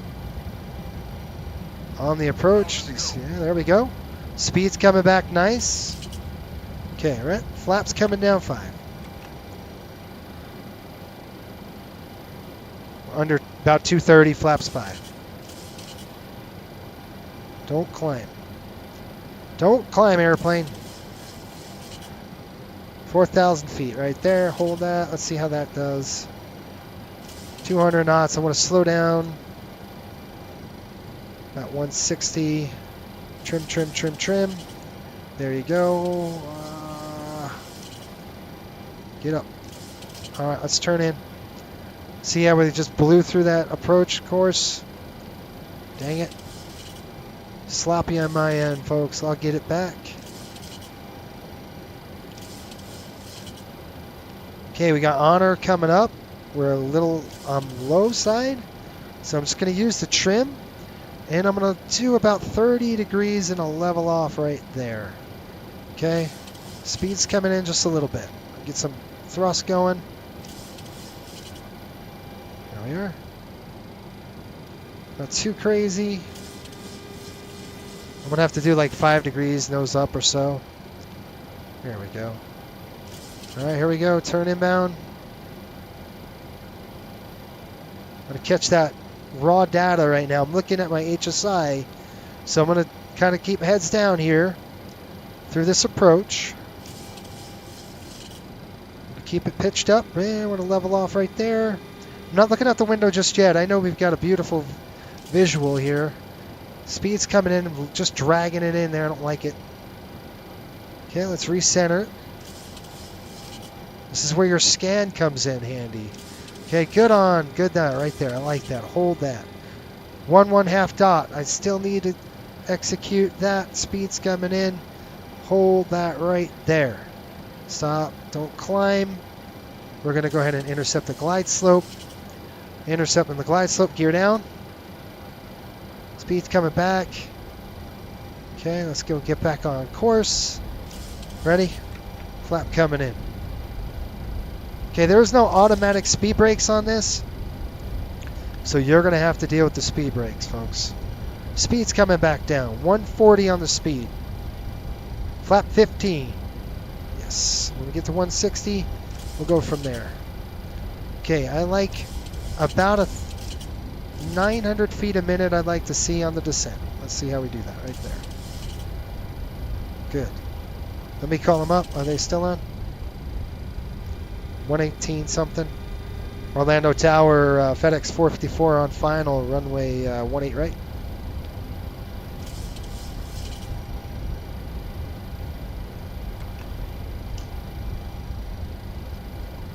118,450. Dang it. 118,450. 118,450. Watch your speed. All right, let me call him now. Good. Alpha, Uniform Alpha 1937. You don't want an IFR flight plan? Okay, landing checklist, please. Cliff. Got the speed. There we go. Actually, I'm taking IFR. Roger, because if you're going into Class Alpha airspace, you can't be a VFR. You got to be IFR, and that's above 18,000 feet. So yeah, you're going to want an IFR flight plan. Let me call him up. Orlando Tower, FedEx 454 on final, 18 right. FedEx 454, Orlando Tower, good evening. Runway 18 right, you are clear to land. Okay, 18 right, clear to land, thanks. Okay, we can go visual. I'm just going to let it go. You can see how the airplane wants to kind of increase. It's just going to get high on us, so we're just going to push it down a little bit. It's going to help it out. Landing checklist is complete. Gear down 3 green. Lights coming on, and our flaps are set 30. 1,000 check. When we land, we have to pull the speed brake ourselves because there is no auto armed or anything like that. Going a little fast. We're getting a little low.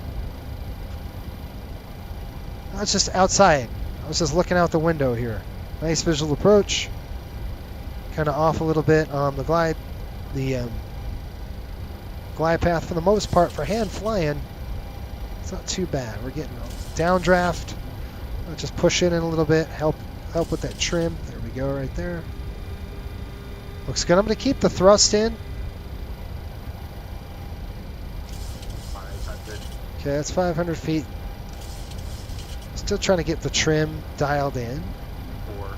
400 feet, looking good. We're looking at getting a little high here. Drifting. 300. Guys, I didn't record the landing. Dang it, I should have. All right, that's good. I'm just going to let it go and let it drift in there. Here we are. Recapture that glide path. Here we are. Coming in, looking good. 100. Check. Give you a good landing. Flare. Idle. Pitch.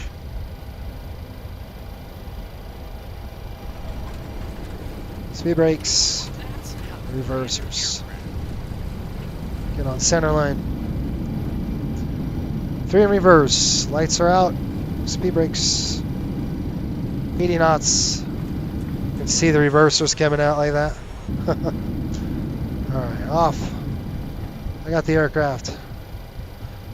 Welcome to Orlando. Home of Mickey Mouse. Okay, we're just going to taxi right here, and here's our gate. It's not a gate, it's a ramp. Alright. Well, it's Orlando. Let's pop a window.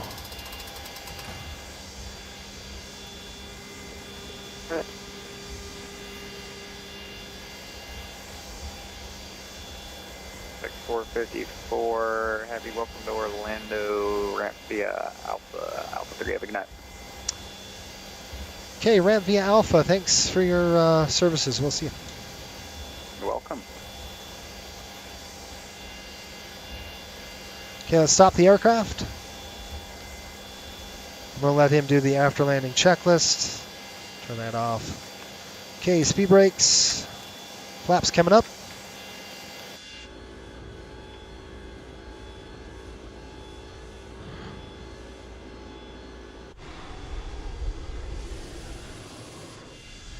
We'll shut all our lights off and everything else here, strobes and everything, but we're literally going straight ahead, so. Orlando Tower, Emirates 220. We got to let them cool down a little bit. For the pushback, I don't have a profile for this airport, so it pushed me back a bit weird, but I'll call you for taxi shortly. Alright, 220 Heavy, I'm watching you. It doesn't look that bad. It looks like you're pretty lined up. Yeah, you can call me for taxi. Do you have a Discord? I got some pretty cool photos of you. Oh, yes, I do, thanks. Roger, what's your Discord? Go and just text it me in the text chat. Sure. Off. Why'd he turn it off? It should be on TAR. See what I mean? Cliff's an idiot. Strobes.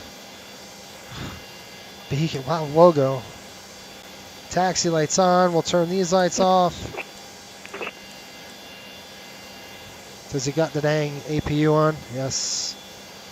We're going to shut down number 2. Again, I'm burning 3. I don't want to burn 3. 2's to close.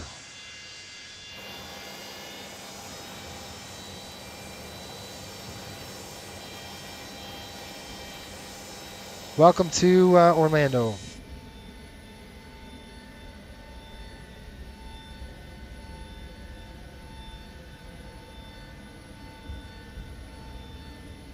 Pop says I'm out of here. We'll see you, Pops.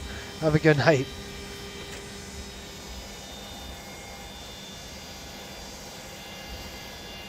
Well, this is cargo ops.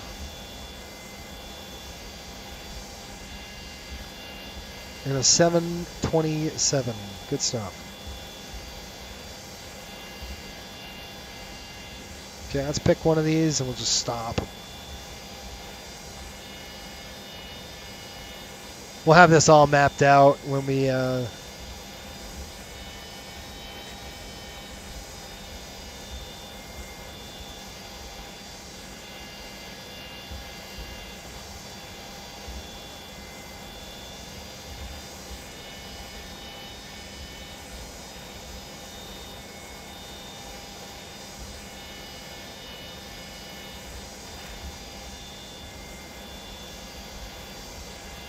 Orlando Tower, Emirates 220, request taxi. Emirates 220 Heavy, what runway do you want? 18 left. Emirates 220 Heavy, runway 18 left, taxi via Juliet 2, Juliet Charlie Bravo 1. Taxi 18 left via Juliet 2, Juliet Charlie Bravo 1 for Emirates 220.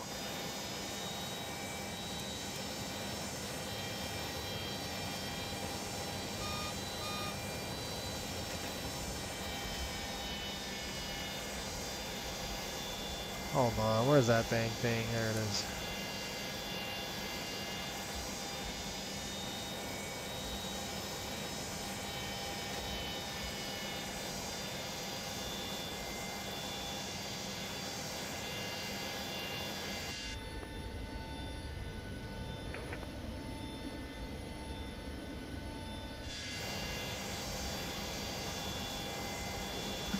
Orlando Tower, this is United 137. I have a question.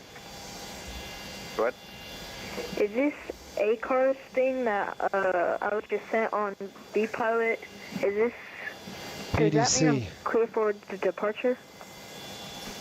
Okay, that's locked. Let's go ahead and flip the frequency there. And then we're going to come down here. We're going to shut down the engines. That goes back in. Idle. Off.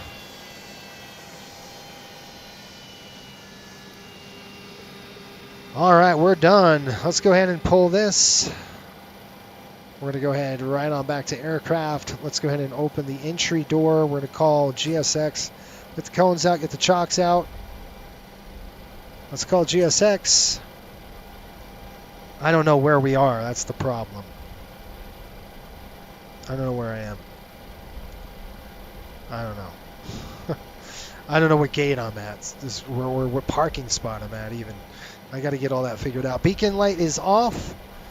Let's go ahead and open the back door.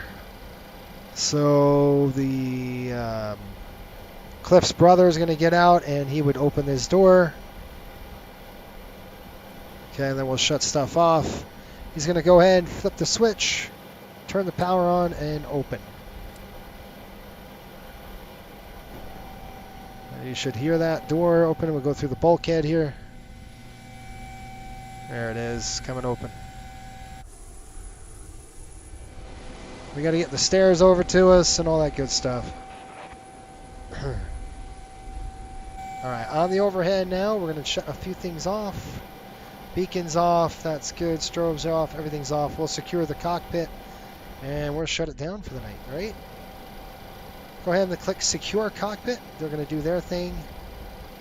We'll drop that. Well, welcome to Orlando, folks, on the 727. Hope you enjoyed this stream. Hopefully you learned something. Watching the FOs doing his thing here, the FE. Okay, these should be off. Pressure's coming off. Get the hydraulic bled out. These are off, off, off, off. One on, just because of the APU. But I do want to shut the APU off. And we're going to do that right now. So APU is going to come off. Right here. Boom. All right, you see that? Bam. We just hit that. We're on battery standby. Okay, and we will go to APU off. Batteries coming off. That's it. Clunk. You guys heard that? That is the end of that. Come on the overhead. That is now off. Just kind of looking around, making sure things are off.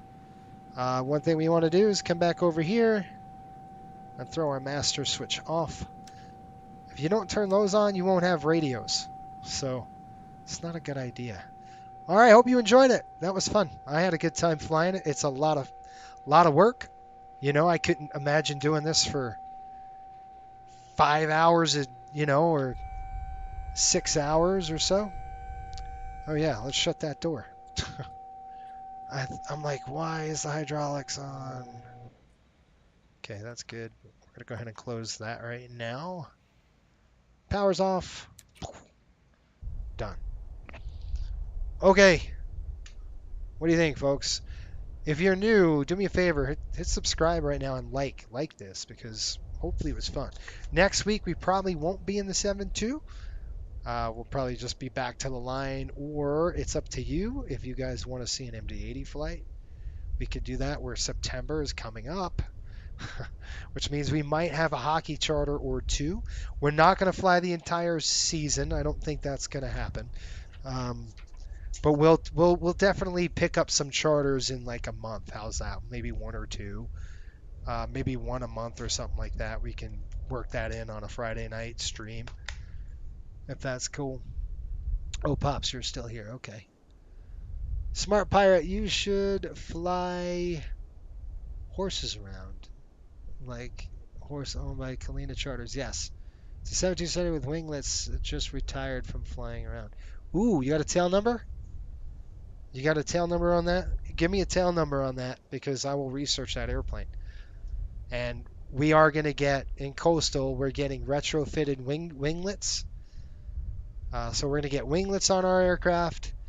I think 2 of our aircraft will have auto throttle, 1 will not. We'll see if we retrofit it or not. But the paint, I am so excited to get it painted. It's going to look awesome when it's done. Just, it's beautiful, right? We're going to go, one of our 7.2s is going to be stripped metal. It's just like American Airlines was, just bare chrome with some retro sheet lines. So this is going to look primo. It's going to look really nice. Vintage, right? Captain Cramps, yes. Good stuff. So anyway, folks, have a great night. I hope you enjoyed yourself. Thanks for watching. Thanks for hanging with us on a Friday.